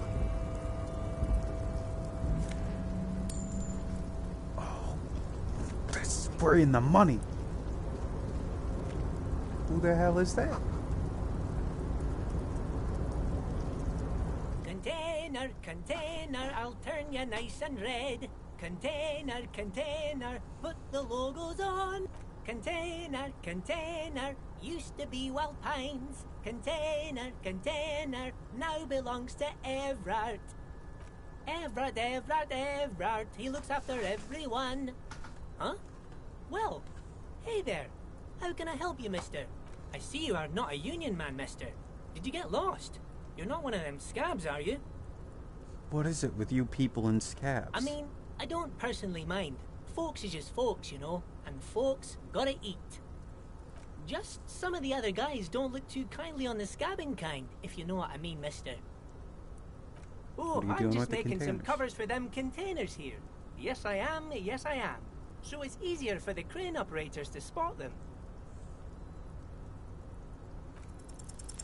Everything is so pretty and red. You and Leo look like brothers as you glance around with similar childlike wonder. Keep the amazement to The myself. old man whistles and hums a jaunty tune. Oh, most of the guys are down at the gates, keeping the scabs from coming in. We're on a strike. The whole union is. You don't have to work when you're on strike. Ha! We haven't worked for 2 months now. So no one is working? Not everyone is down there, of course. Mr. Everard is in his office, where he always is. And Jean-Luc is guarding the gate. But Titus and his boys got into some drunken trouble and Everard sent them on a nice vacation. For a week or so. What kind of trouble did this Titus and his friends get into? Oh, I'm not really supposed to talk about that. That's union business. Him and his boys stirred up something in town. Probably drank too much and got into a fight or something. I heard Mr. Everett telling them to take some time off. Did they kill someone? No, I don't think they killed anyone. Let's better talk about something else. Titus and his boys do good work. I don't want to get them in trouble over a little drinking. You work here? Yes, yes. Everybody needs a job, and this is mine. I'm Leonard, by the way. Leonard Bellick. But everyone calls me Leo. I'm like Mr. Everett's right-hand man when Mr. Edgar is out of town. And Mr. Edgar's right-hand man when Mr. Everett is away. Actually, Miss Beaufort is the right-hand man, but she's a lady. Who is this, Miss Beaufort? A real pretty lady with a skin like those Douai Sucre candy bars my missus likes so much. Them are real nice to suckle on once the dinner is done and me and the missus sit down beside the radio. But I can't listen to the radio all the time. There's so much to do around here and I'm always busy keeping things running here. Yes, I am. Yes, I am. Who? Oh, Lizzie. She is a real sharp tool. Mr. Everett put her through some fancy school and everything, east of the river. 4 years she was gone, and when she came back, she was all fancy and lawyerly. But she's a real nice girl. Grew up in this here neighborhood. Knows everybody and gets along with everyone. Real pillar of the community one day, I'm sure. If me missus and me was to have a child, I'd be real happy if she turned out like her. But she can't have kids. Dr. Lemaitre said so. And she knows about such things. Been a doctor for almost 50 years she has. Yes, this place really seems to run like clockwork. Keep it up, Leo. Well, thanks a lot. Coming from you, it means a lot, really. Sometimes I feel some of the guys don't really get how much I bust my ass for them here. But you guys are alright. What's in that container over there? Oh, that one. That should be empty as far as I know. Lots of containers here have nothing in them. They're just waiting to be loaded up. I'm looking for the leader of the dock workers union. You want Mr. Everett then? He's an awfully nice fellow, he is. Him and his brother are both nice fellows. They've lived their entire lives in this here neighborhood. Guys like Mr. Everett and Mr. Edgar, his brother, are real good guys. Made Martinez what it is today. Mr. Everett and Mr. Edgar and I went to the same school we did when we were boys. I just want to know where I can find him. Oh, Mr. Everett is where he always is. In his office, of course. Okay, I'm Bye-bye now.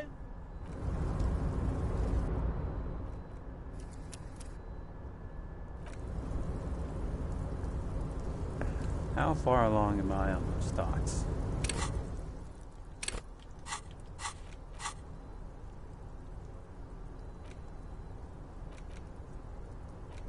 Got 28 minutes left on that. 2 hours and a bit on that. How close am I to level 40 points off?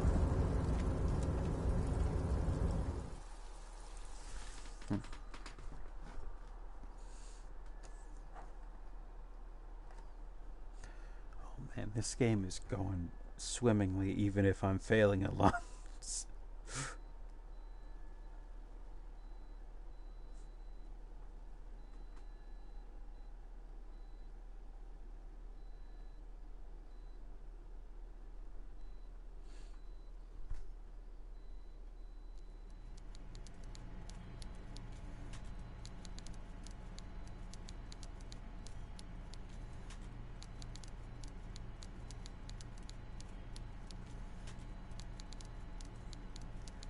Yes, yes. Okay. Deny. Okay, sorry. I am on my phone irresponsibly. Always on that damn phone.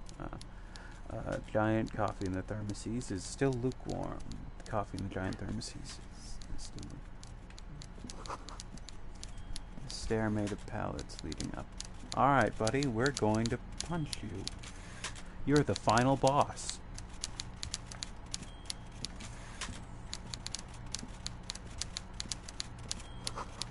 Taxidermy fish that tells time. Before him is a walrus of a man seated hello. behind a large desk. He looks up from his work, not the least bit surprised to see you. With great effort, he straightens himself up in his chair, yet says nothing. He simply stares at you. With a mixture of expectation and impatience, well bottled. Okay. Hold on for a second. I'll be back.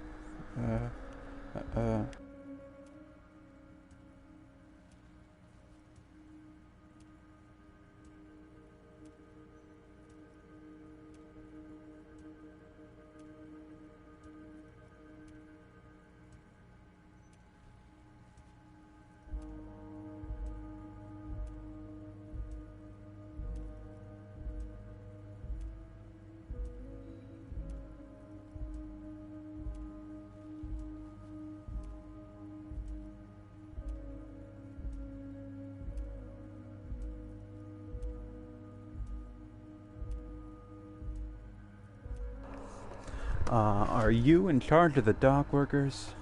Welcome, Mr. Dubois, Mr. Kitsuragi. It's good of you. Oh, to he knows stop my by. name. Please, have a seat. Don't know what my name is, but... I'm Everard Clare, head of the Debarders Union here in Martinez. I don't know if you could hear that, but my cat just farted. So... I'd offer you my hand, but unfortunately my health prevents me from getting up. You understand? He looks extremely comfortable. The tiny folding chair, on the other hand, looks like a torture device. You go ahead, detective. Whatever he has in store for you, it can't be good, he thinks. I'll do my best. Forget about that. What's with this Dubois stuff? You're getting some seriously bad vibes from that name. Why are you calling me Mr. Please, Dubois? Mr. Dubois, let us converse in a civilized manner, as equals. Take a seat. I insist. It's nothing. Yes, that's probably right. It's nothing. Forget about it. Filter it out. I don't sit. It's kind of my thing. Very well, Mr. Dubois. I respect a man with strong convictions. As he nods, his multiple chins move like ocean waves. I, too, have convictions. One of which is that I will not engage with any man who won't face me at eye level. Should you find yourself more amenable in the future, I'd gladly... You're no Titan affiliation, buddy. He's got you in a fork. Sit down or leave. Excellent, Mr. Dubois. I can see that you're a reasonable man, and reasonable men can be of great use to one another.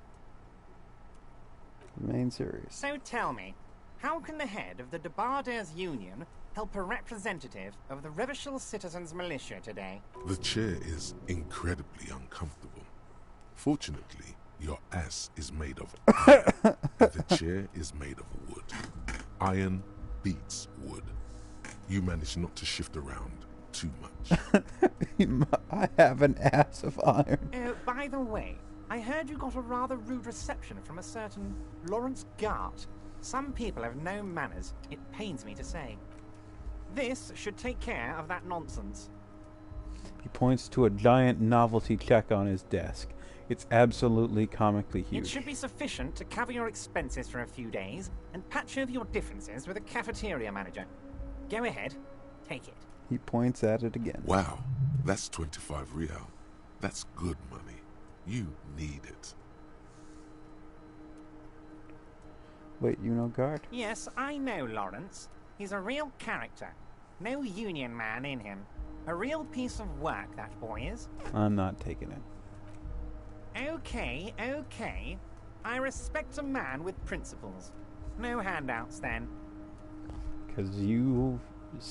I was told that you are the type who likes it when people owe him. Now, I'd like to set your mind at ease about one other matter.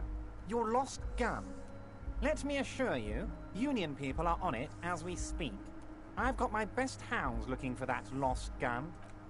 His slug-like lips move, but all you hear is an echo.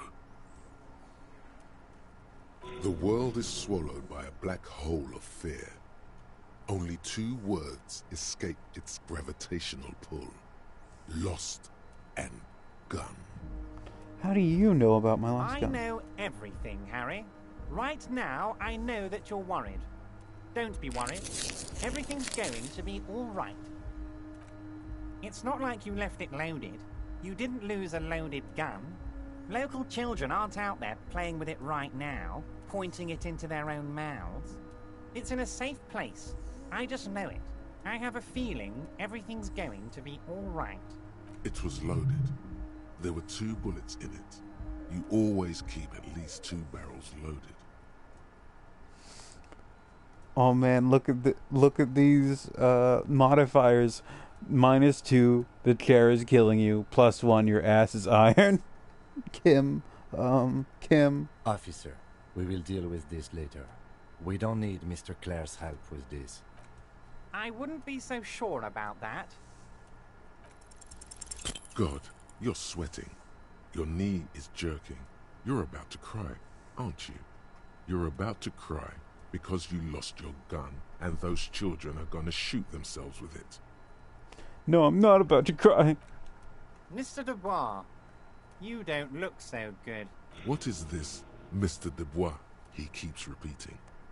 What is he trying to pull here? You need to cool the fuck down. Chill. Mr. Dubois! Mr. Dubois! Harry!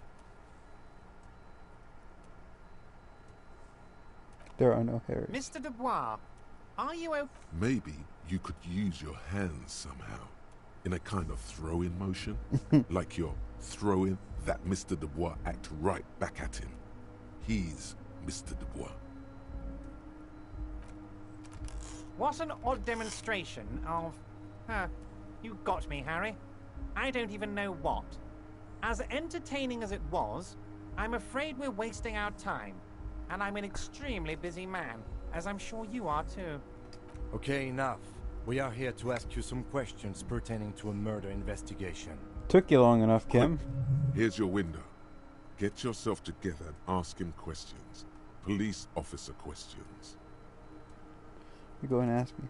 Am I going to ask? Hell, Harry. You spin-kicked my strongest man in the face. I saw it from my window. Would you ask a man like that how he got into your container yard? I understand. I am a terrifying death machine. I don't even know how I was able to do that. You don't have a window. It was a figure of speech, Harry. Of course I don't have a window. I'm in a container. Anyway, I assure you, I am a very well-informed man. Information reaches me before I even get the chance to request it. Could you help me get a dead body down from a tree? I want to talk about the hanging. Oh, of course. That's your main thing here. That's why you're in Martinez. I know everything that goes on around here, and I would love to discuss it with you. I mean, it's no secret that the lynching is connected to the strike. So much to talk about. Honestly, it's been weighing on me so heavily.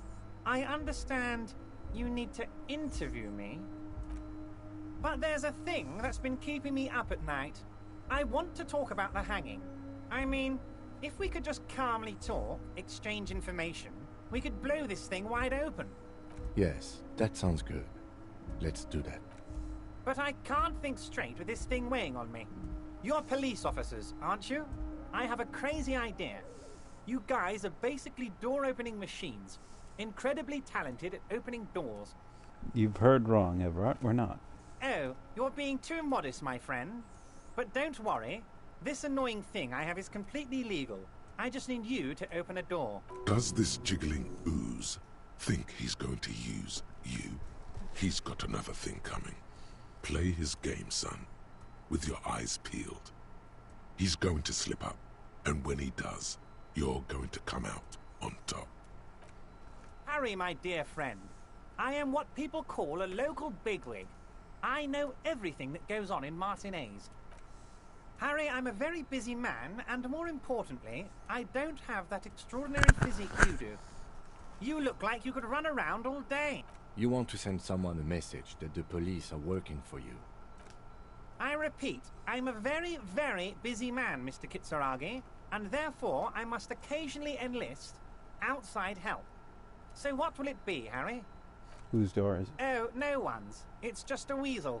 A weasel lives there. Nothing for you to worry about. What do you mean by a weasel? A loud blabbering weasel. When weasels feel no one is watching, they start acting foolishly. Just go there, unlock the door, and leave it open. It's been such a burden on me, Harry. I just want this to be over so I can discuss business with you. No. Of course, Harry, I understand. But if that's the case, I don't think we'll ever find your gun. Even worse, we won't be able to speak like equals about the murder. Perhaps this was just bad timing for you. Know that you can always come back to me. I really hope you do. For your sake, my sake, and for your gun's sake too. Yes, we both understand what you meant. This may be the only way, he thinks. I won't hold it against you. In fact, we probably should reconsider later. Of course. Let us dispatch with the formalities. You call me Everett, I call you Harry. My God, so it's true. I didn't want to believe it, but you are a fantastic science fiction amnesiac cop, aren't you? What are the odds of that? I think the odds of that are very low. It's true, my memory is a bit I hazy. assure you, there's nothing to be ashamed of, Harry. You're among friends, and the good news is, I have a big fat folder on you, Harry. I'm sure you have a lot of questions to ask. Maybe I can help you out. Don't trust him. For all you know, Dubois might be his name. You need to confirm this. I'm sure you had some concerns you thought I might be able to address. And you were probably right. I can. It's just a brown folder. You can't make out what's written on it. Are you trying to tell me you've gotten hold of some of our documents? Mr. Kitsuragi, would you mind? Me and Harry are talking about his lost identity right now. Where did you get that folder? Ah, this? My friends in your organization gave it to me, Harry. I find that very suspicious. May I have a look? I'm afraid this is meant for Union eyes only, Mr. Kitsuragi. I'm sure you understand. Please continue, Harry. It's Harry. Harry Dubois. You don't feel like either one of these things. You know what your name is. You have a sophisticated name, like that of a count, or a beautiful man. My name is Raphael. Fine, Harry. You can even be Harry Raphael Dubois de Costo, or whatever you... Mr. Kitsuragi doesn't seem even slightly empathetic to your memory loss, Harry. I, however, wish to help you any way I can. Family?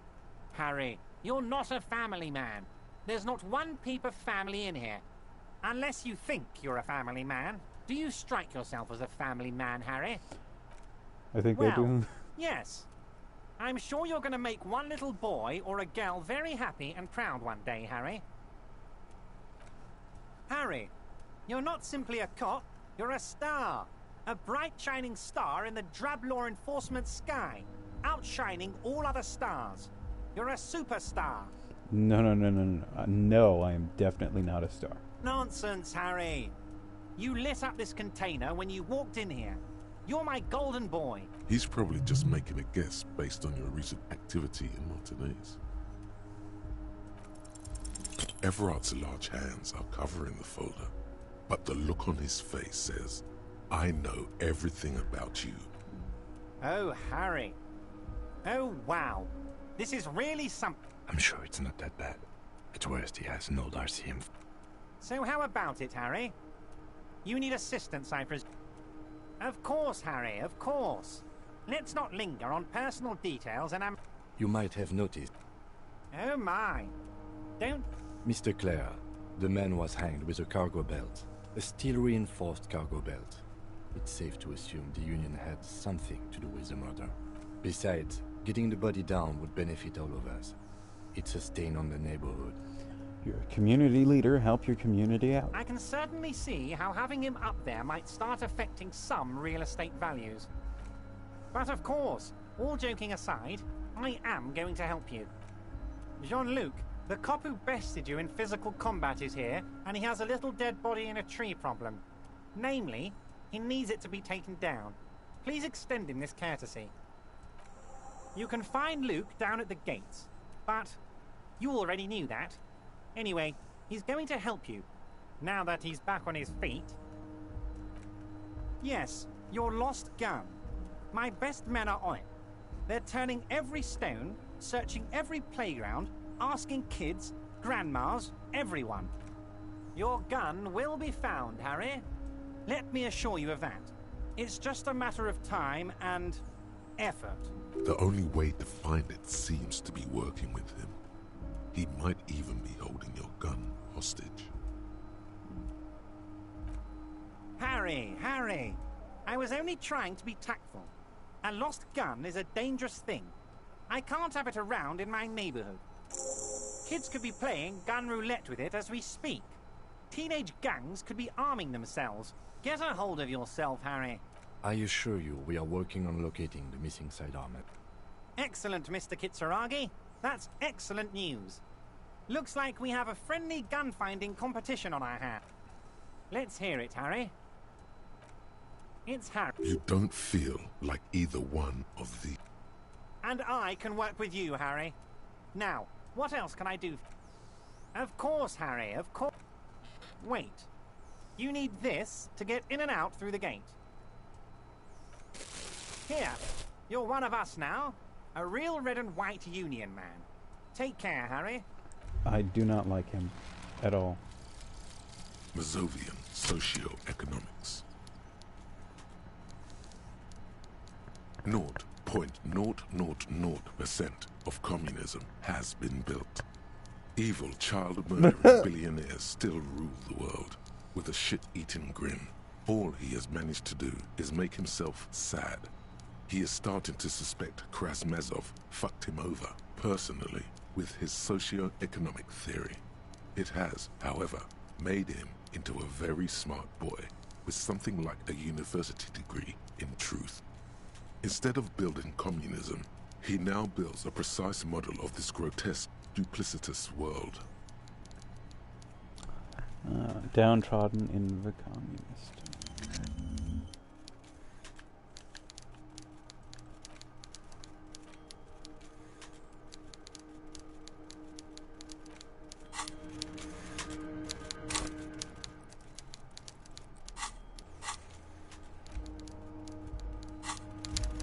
Wait, it says I still don't know my name.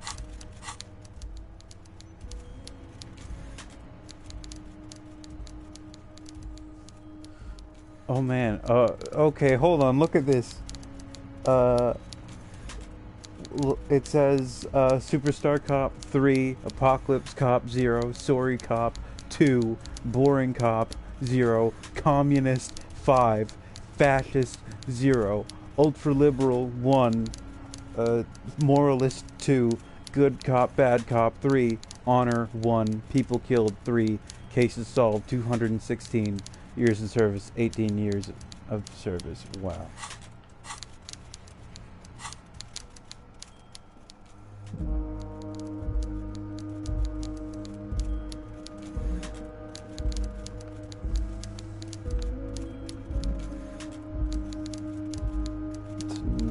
Kim, are you blocking me?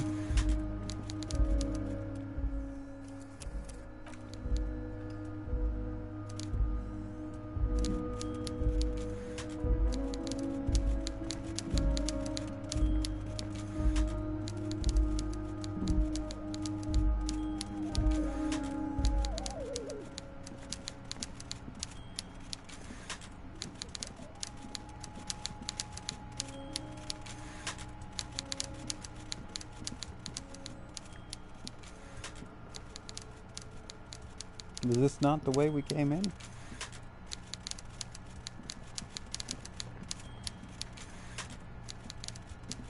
Oh, okay.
Rusting control panel with several knobs.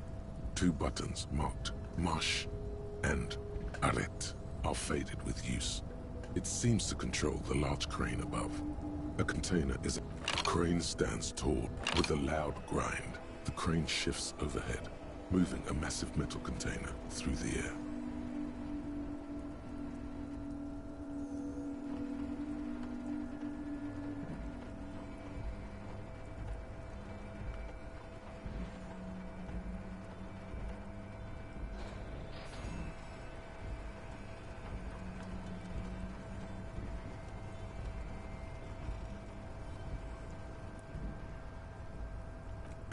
With a surprisingly quiet, the harbor sleeps as the strike rages in the distance. The crane can rest again, moving this container, of course. I can't see how that was worth the wreckers, except for seeing the crane in...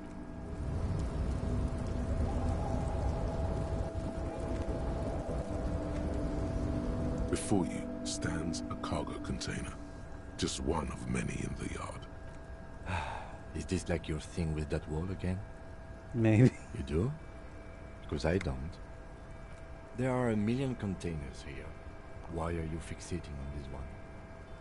Saying from the crane. You just picked one out because you wanted to interact with a cargo container. Oh. We are not here to interact with containers. We are here to talk to the Union, right? You attempt to turn the hand. To your left, the lieutenant considers you, but no reply. The knock produces a hollow ring of metal. You're back before the cargo container. Its drawer has not lessened since...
This is the night watchman's booth.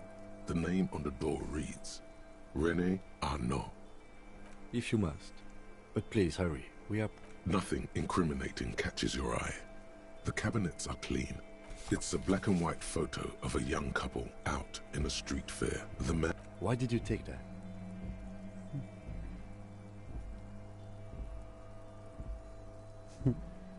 Fine.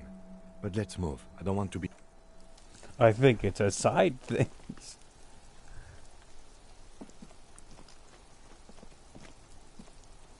That's a nope.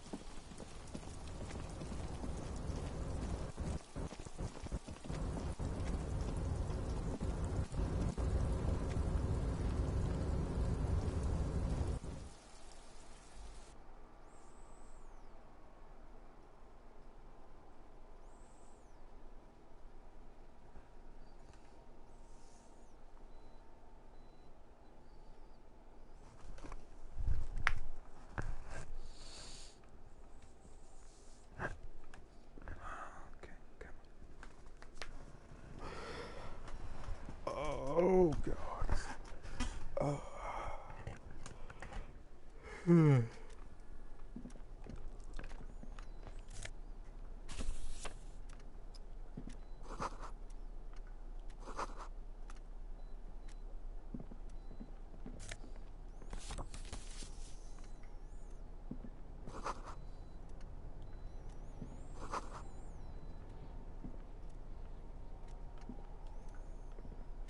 On second glance, someone has... It's unfortunate for the Union to just leave their paperwork lying around like this. The drawer opens smoothly. Hundreds of documents containing logistical data. Two kinds of transactions stand out. Materials coming into Revachol from the outside world, from Muindi, Grad, and even Ilmara, and the same materials being handed over to companies inside Revachol. Kuron, Coal City, La Delta, and Jamrock are listed among the many districts where the imports are being sold. It's hard to make sense of this thicket of company names, dates, quantities, and percentages. You try to focus, but the lines are getting blurry. Look how blurry all the lines on these papers are. How unwieldy your own willpower is to yourself. You're like an absurdist Samaran monk, focusing through not focusing. You're a police officer, not a spiritual healer. You can focus the normal way by turning your attention to something and not letting go.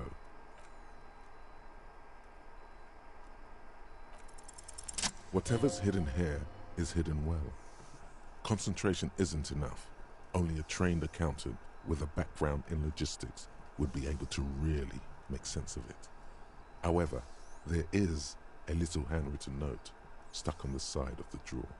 It appears to be a to-do list written, "Remember, Leo, Everart's shoes, special whirling borscht, water Everart's plants, sweep office floor, more banners." All items on the list have been crossed out, and the note itself is crumpled. One of his aides must have left it. Nothing incriminating here. What is so special about this borscht? Code for drugs? Booze? Blood? Borscht is... Remember, Leo, Everart's... All items on the list have been crossed out, and the note itself is crumpled. The drawer slides.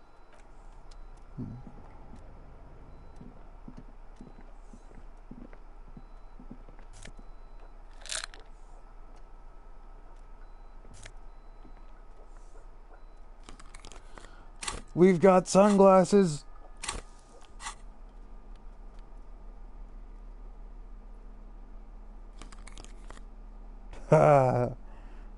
It makes us less dramatic. Okay.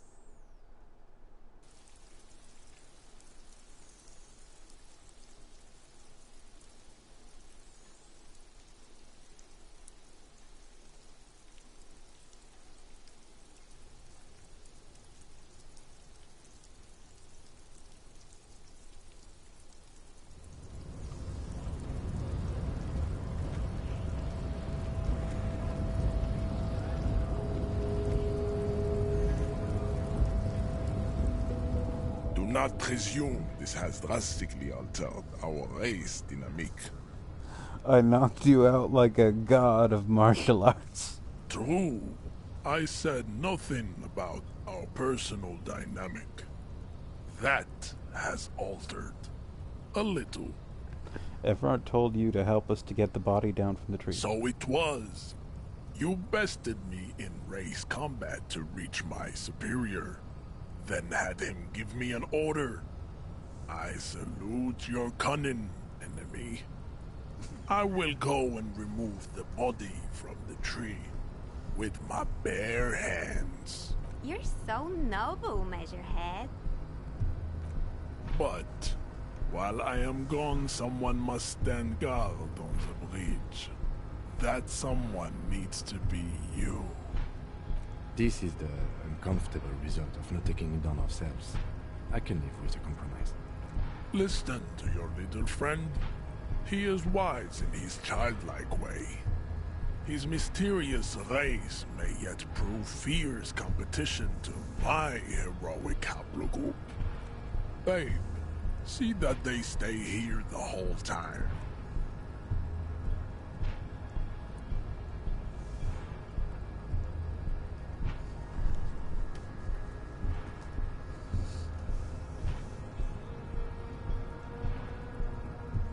The woman's gaze follows. So, you guys are like cops or something? Why are you with Measurehead? Look at him. His craniometric perfection. Are you cops or what? Yeah, with a lot of Cool. I like men with guns and power. I'm Katya, by the way. You hear that? That sound. He's breaking something. Yeah, Jean-Luc must be really tearing it up over there. I wish I could see it. Look at you! RCM rent-a-cops! Guarding that bridge like Everard's lapdogs! And who are you? What is your business here? Why are your clothes 4 sizes too small for you? I'll work with whoever I want. Yes, I am an unbelievably corrupt cop. I corrupt every opportunity I get. That's none of your business. A shrill laughter interrupts you, echoing across Martin. The man turns to look behind him at the behemoth appearing around the corner, approaching him, walking past him.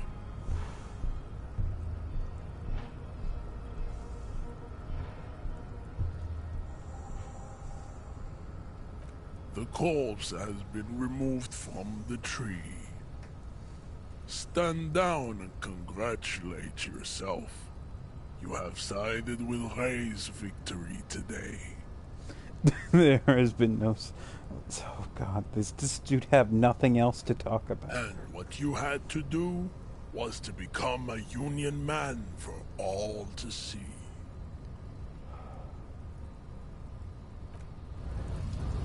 Not subscribing to advanced race theory.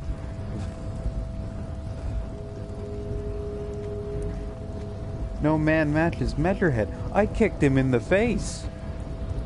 I knocked him unconscious.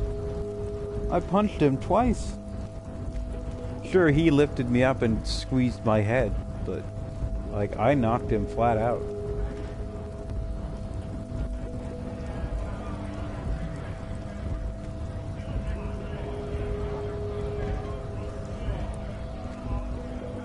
Went native on the chief, huh? Those ballerina antics were reckless. Should have just punched him in the throat again. Wrong. You did the right thing with Measurehead. The ballerina antics won you the fight. Let's talk about our right to work. You here to fuck with us? Beat the honest worker down? We're here to fight for a cause. Stripes usually have problems with people who have causes. Good. We're fighting for... Besides, we're not that different. It helps if people see us talking, cops and strikebreakers together. Shows authorities are on our side. Builds confidence. Might be time. Don't let the fat bastards tread on you. Cop. I don't trust cops. but I can see you understand the Right to work! Right to work! Maybe you should ask them the questions. Like, we have families to feed, you piece of shit. So do we, Scott. Honest men and women with rights to work, to be useful, not toys for corporate interests. We came here to help the harbor run smoothly in time of crisis. If union fucks don't want work, they ought to let in those who do want work. I have a question. Why? You think they follow because I'm big and loud? No. They follow the rules of the market, the rules of the economy, because they were given a job to do! We were promised work. We'd be in there, working, if the bastards hadn't shut the gates. Main gate's locked. Would take heavy ordnance to bust it open. Could try to get in through the secretary's office. Door's locked. The guard's blocking the way to the access panel. And I don't mean the scrawny mess punk either. I mean head measurer. Or whatever he is. But you can't get by Measurehead? But I got by Measurehead. I kicked him in the face. Yeah. I saw your ballerina moves up there. In a real fight, these acrobatics will get you killed faster than a bullet. You caught them off guard. That only happens once. Even if you got him twice, or whatever. Now, he's alert.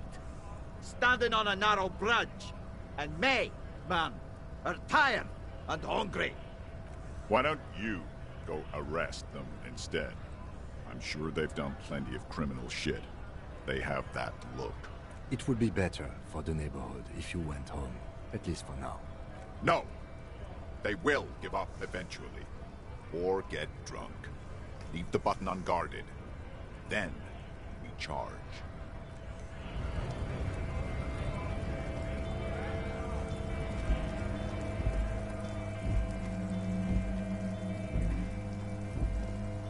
Looking for something, Hunt? Come to tell me to fuck off again?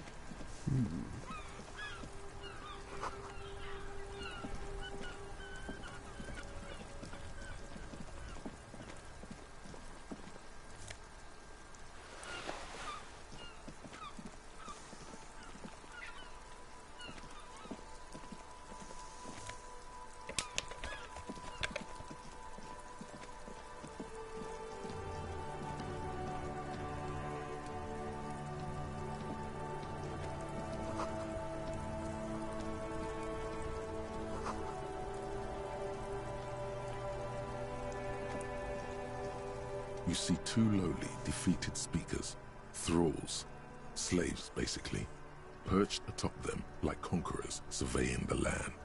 A pair of found, durable wear sneakers, ultra serious. I can see you've a taste for luxury, officer. Can't keep your eyes off those sneakers? Speaking of luxury, you should go over and ask about paying for those sneakers with your net worth.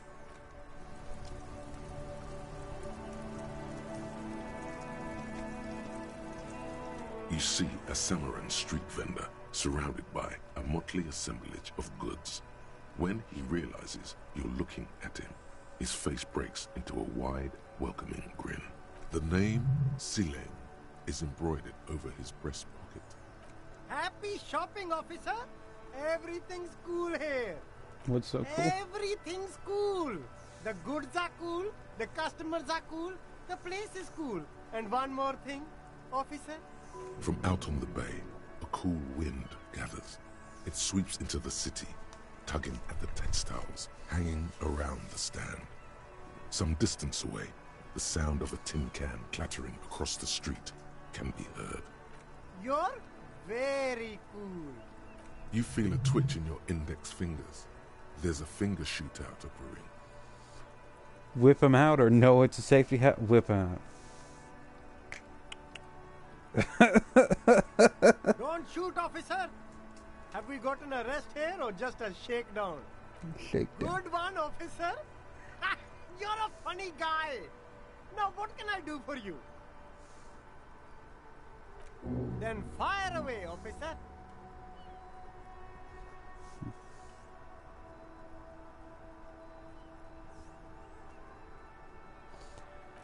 You mean these delicious pre-packaged shelf-stable meal kits? Really easy to cook, no hassle, really cheap too. Buy some, try them out. I think one said not for resale on the packaging. No problem here, officer. I get all this from one of my suppliers, an extremely reputable guy. Wait. Humanex. Humanitarian aid. Does your supplier drive that Humanox lorry over there? What? Look, officer, I'm just a retailer. You'd have to talk to my supplier if you got questions about the supply chain. That's how the game works. Interesting. Only the coolest goods in Revachol. I've got sneakers, speakers, extremely comfy pants too. Try them on right here. No shame, only freedom. Yeah, permit. Good joke, officer. Here we don't have permits. Just economic freedom. Take a look around. You glance around the decrepit buildings, the miserable weather, the sidewalks strewn with sunflower seeds and a dust-choked air. It's beautiful. Beautiful freedom. It is, yes. Anyone can set up their shop whenever they feel like it. That's right. No permits, no bureaucracy. That's why this city and its law officials are so cool. Then what are we doing here if there are no permits? If you wanted to be cynical about it, you could say we are here to protect the interests of property holders. I am not, however. My man, officer, you make all this possible. Without you, this climate would be extremely bad for business. You're part of the Gossamer state. So cool guys protect businessmen while everyone else lives in the ruins. I can think of cooler things. Yeah, cool ruins. I get to sell quality goods like these by cutting out the middlemen.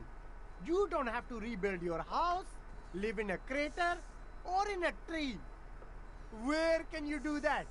Only here. Anything for you. Me? It's a boring story, officer. Who cares about the past? I'm all business now. All Revachol. Sounds good. Let's get back to business. Very cool. I like your style, officer. No need to dress this one up. Just tell him what you want. I want your money now. Oh, okay. But why, officer? I don't know. It was just the only thing I could come up with in my head to ask you. I need to get money somehow. Ah, yes. Money is very important. Are you trying to ask for a bribe? If so, you're not doing a very good job. Sorry, detective.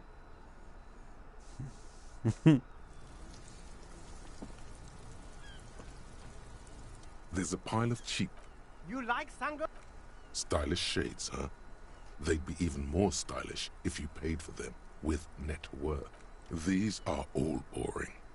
Boring third-rate ho-hum sunglasses made of cheap Syrahese plastic. The kind of plastic that melts in the sun. These are all first-rate sunglasses. Premium design, superb material, very cool. UV resistant. These will definitely keep your eyes safe and cool while doing your dangerous police work.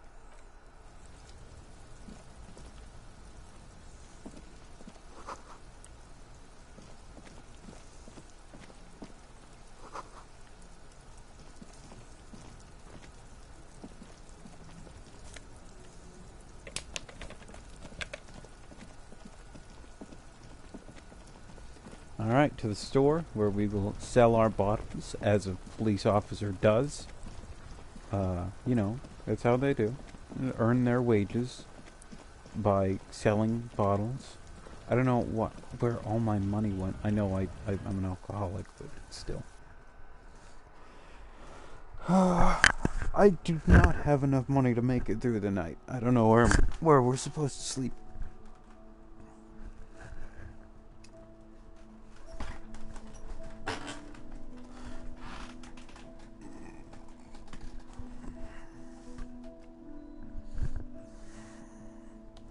Wait, what time is it? 1:04, okay.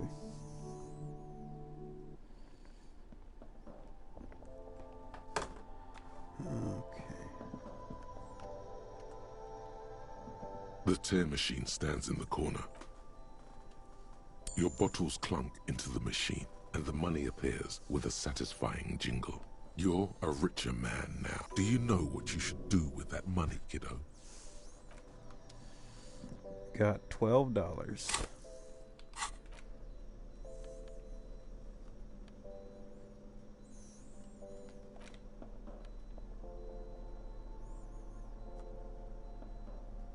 The front of this quarterly journal features a large satirical portrait of the late King Friesel. From the sides of his head, a pair of white antlers spread to the corners of the cover. Why Because antlers? white antlers are one of the symbols of communism. They represent a society in accord with the natural world and at the same time above it. A shameful way to treat a former king. Even one as underwhelming as Friesel. Because Friesel was incompetent, foolish, and cruel. In short, the embodiment of everything the communards wished to overthrow. It's satire, you see. To your disappointment, there aren't any full-color pictures to direct your attention. Just column after column of closely set text, interrupted occasionally by little doodles in black and white. After rifling the pages with your thumb several times, you return to the table of contents. The magazine is divided into several sections. International development, Kunst und Kultur, and local concerns. Just inside the cover, there's also an editor's note. Comrade, as you know, this journal takes its name from Mazov's immortal expression, Du cristal à la fumée. This was his way of describing the way the rigid, crystalline structures of capitalist ideology turn to smoke under communism. But, like the structures of capitalist ideology, we too are at risk of going à la fumée. Unlike many publications which are content to spoon-feed their readers reassuring drivel, La Fumée is committed to telling the radical truth, even when that truth may drive away potential subscribers. So please, if you value our radical Mazovian perspective on contemporary politics, culture, and international affairs, please consider subscribing today. What do you expect? It was laying around the office of the Debarders Union. They're probably bankrolling the thing. You flip back to the front of the magazine. The table of contents unfolds before you.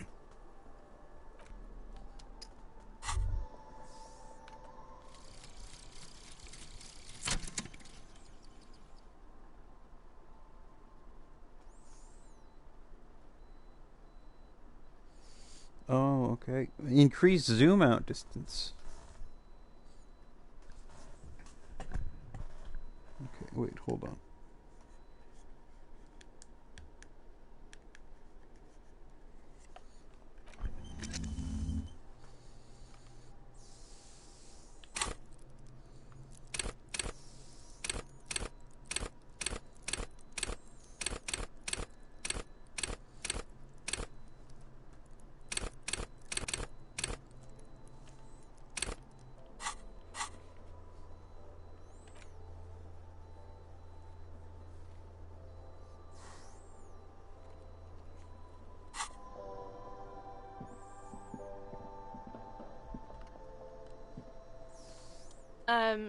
Is this about the questions again?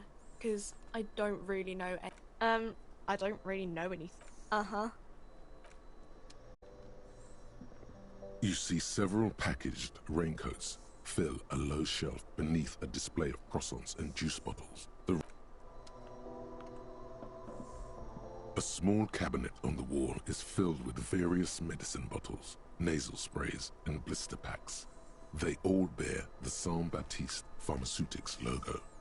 Okay, here. I hope Saint Baptiste makes you feel better or something. Okay, here. I hope Saint Baptiste makes you feel better or something.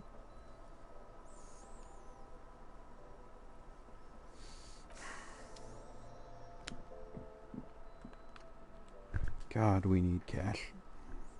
I don't know how we're gonna make it though.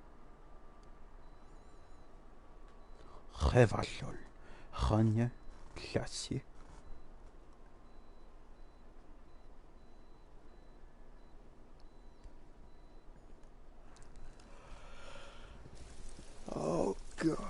Oh no. Well, we've gotten the body down and investigated it and knocked someone down with a roundhouse kick and been subject to attempts at bribery. It's not entirely not yet. We've only attacked one racist.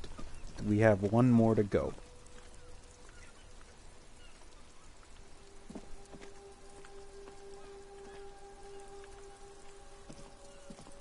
What's over here?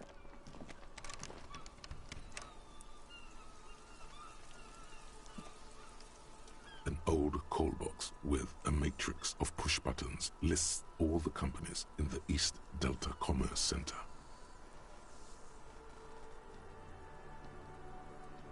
All you hear is static, but no one answers the call. Yeah, I'm not doing this.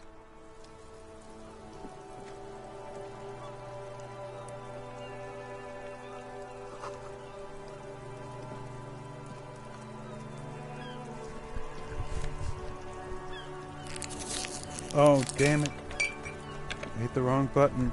I keep thinking that I can flip through those with the D-pad, and then I heal by accident.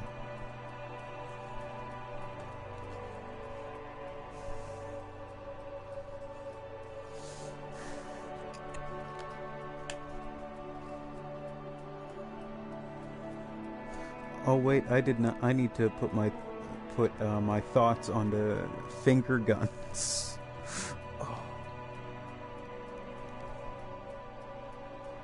Nope, the quota is quite a bit higher. Oh.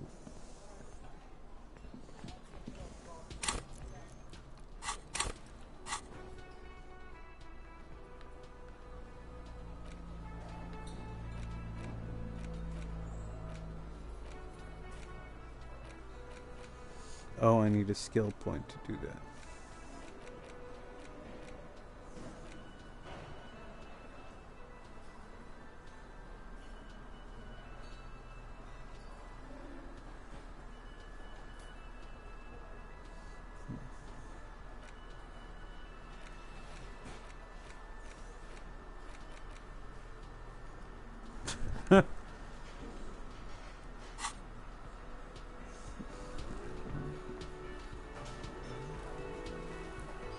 Oh, that's a lot of people.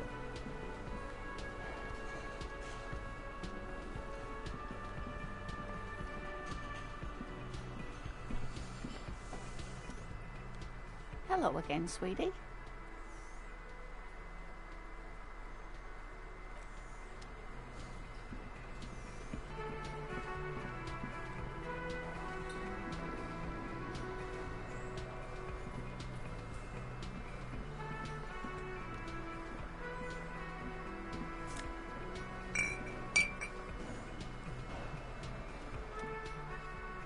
Can I help you? How strange. I certainly didn't put them there. I think fugue states are more your forte, officer. Could someone on your staff have put them there? Sylvie had the keys before I got here, and I can vouch for her. I can vouch for all my staff. None of us would tamper with the crime scene. The trash collection service? CS Municipal. I don't see why they would put anything in the trash, though. Ah, the elusive CS Municipal. I doubt we'll be able to track down who was sent here last and when. This will have to be one of those little threats that solves itself down the road. On Clinton Street, near the Boogie Street Diamond, a small truck rattles down an alleyway. It stops by a rusted trash container. Two men, their faces rough and swollen, jump out. They look at the container despondently. CSM is written on their backs. Thank you anyway. Yes? What thing? Yes, not the whole damn Union, thank God. Just the nastiest and loudest faction. They come here in the evenings. Dumb, unruly types. Think they're big shit. But they're good customers. They place big orders and always pay on time. We should find out who this Lord faction is, occupying the booth. We don't. We have to wait. They'll show up sooner or later. Men get hungry, even men on strike. You glance at the clock on the wall behind the manager. Huh. Good question. They're probably getting drunk or protesting something somewhere. Or laying low after the, lynching. They probably fucking killed that guy or something, and that's why. I have a feeling we'll make their acquaintance sooner or later. What?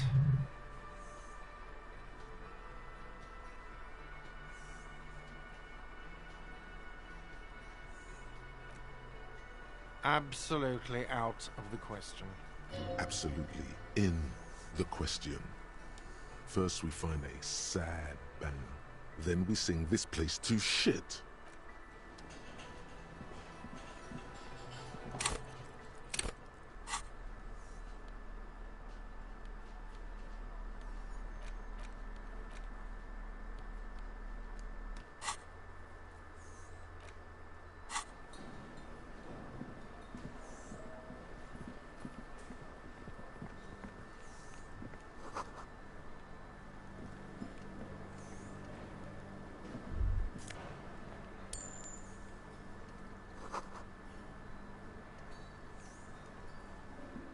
A thin man is smoking below an exhaust hood, occasionally sipping from his mug. This must be the Whirling's cook. As you step in, he nods toward the table and says something in a completely foreign language. The only words you can make out are Garancy and Kubek. It must be his name, Garancy. Garancy Kubek. Sounds representative. The man puts his cup down and replies something, his left hand drawing arcs in the air. He's got some impressive pots. He smiles and bangs his ladle against each of his pots in turn. Yeah, nope, don't understand that language at all. You see a heavy steel door with a prominent dimpled lock. It's painted blue. You do? It's a door in the back of the kitchen. Why do you care where it leads? Oh, stupid me. I bumped it. Okay. Oh.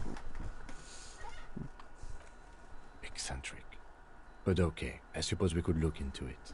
As a side investigation. Hardly. Anyway, Gart is the person to ask about this. The cafeteria manager. The door does not budge. The cobalt blue surface feels rough to touch. The stainless steel door is flush with its frame on every side. Old cobalt paint, rough on the fingers. 40, 50 years since this was painted, maybe. Oh, excuse me, I'm sorry.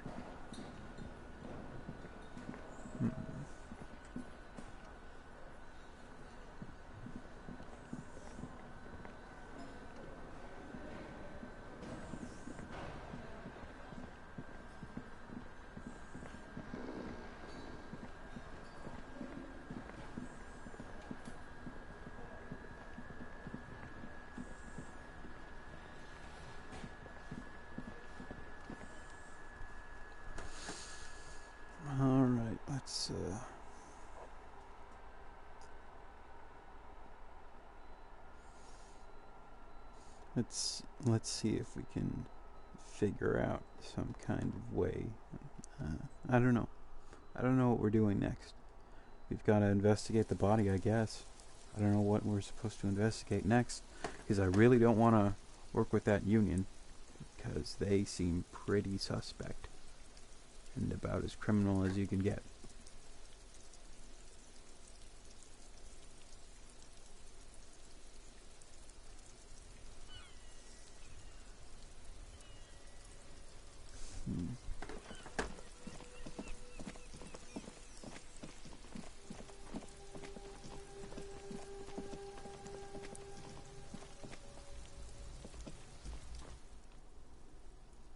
You missed a good show before.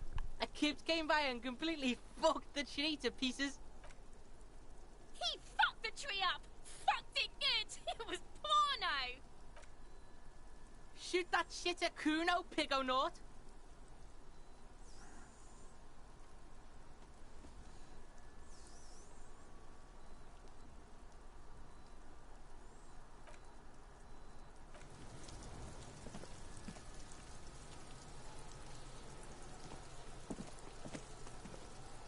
The corpse lies on the ground among the remains of an absolutely demolished pinewood branch. It's gently laid on one side. Well, it's down. Mr. Measurehead has done a good job. Nothing is too broken or compromised. The victim is ready for a field autopsy. A field autopsy? Yes. 1. Investigation of the scene. 2. Initial examination of the victim. 3.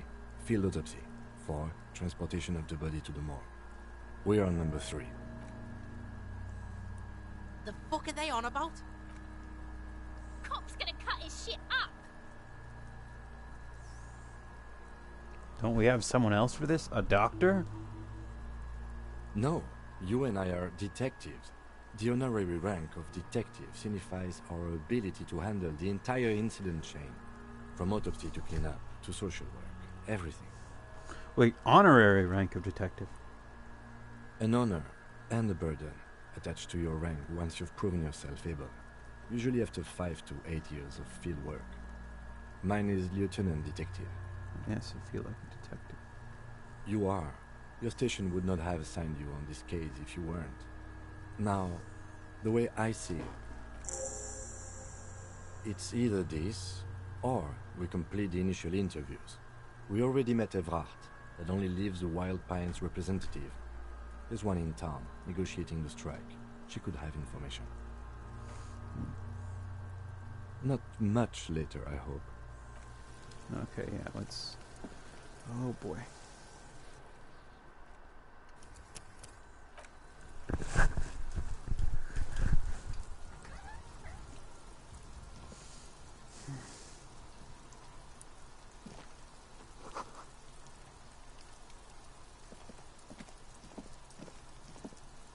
There are several footprints in the mud, left by work boots. Anywhere from 6 to 12 pairs have walked here. What do you think you are? A super detective? You're hungover. These are just dead.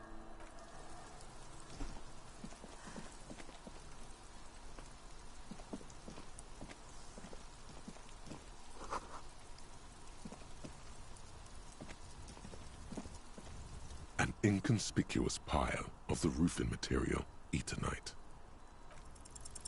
Because it's nice and orderly, well-laid pallets, easy on the eyes. It's nothing. Someone just left some roofing.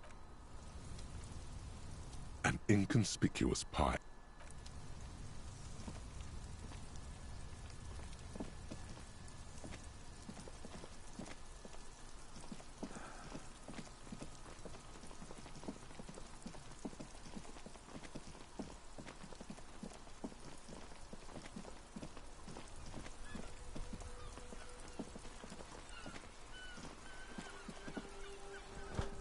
Hello, sir. Step right in. The store is open. Are you interested in a new and exciting book?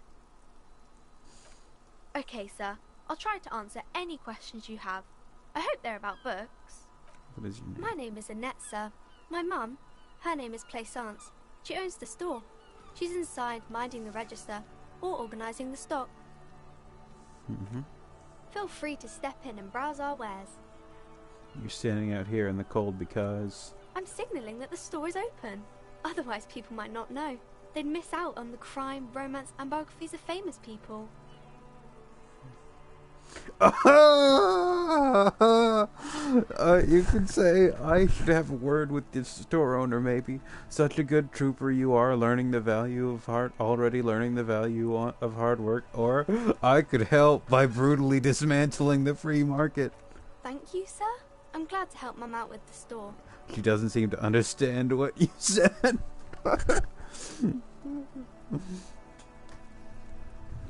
Shouldn't you be at school or something? I do my studies at home at the moment. I have to help Mum keep this place running. School is stupid. You're looking up to me there. Isn't going to school more important than this? Mum says it's necessary to do both because it builds character. Mum says a proper worker is dutiful. That's how you get ahead in life. You succeed. There is stress and unease behind these words. She's reciting etiquette. How's the business going? Mum says it's peachy. She was a little afraid at first. There's talk about this house being cursed. Cursed? In what Cursed way? in the way that makes them say that no business has ever really thrived here, sir. That they all go... You can say bankrupt or ass up. Bankrupt? Exactly.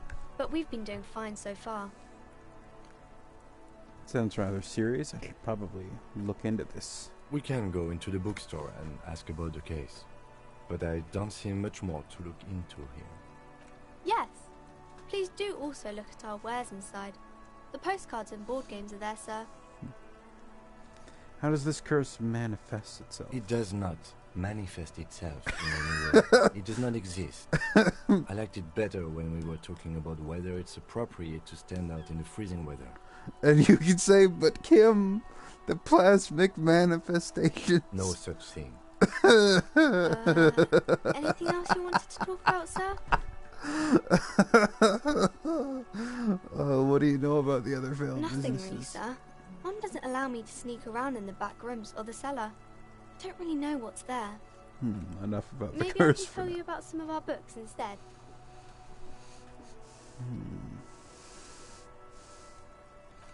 Crime fiction is about murders or burglaries or things like that, and the work of a policeman or a private detective who's trying to solve a crime and catch the criminals. Okay, I get it. Crime, murder gets the people going. And it's kind of like a puzzle too. You can guess who the criminal is or how the good guys are going to catch him. I'm a policeman myself, by the Don't way. look much like a policeman. Oh, well, what does a cop look like then? Didn't mean to offend, sir. Sorry, sir. It's just that you don't look like Dick Mullen. She points to a book cover on which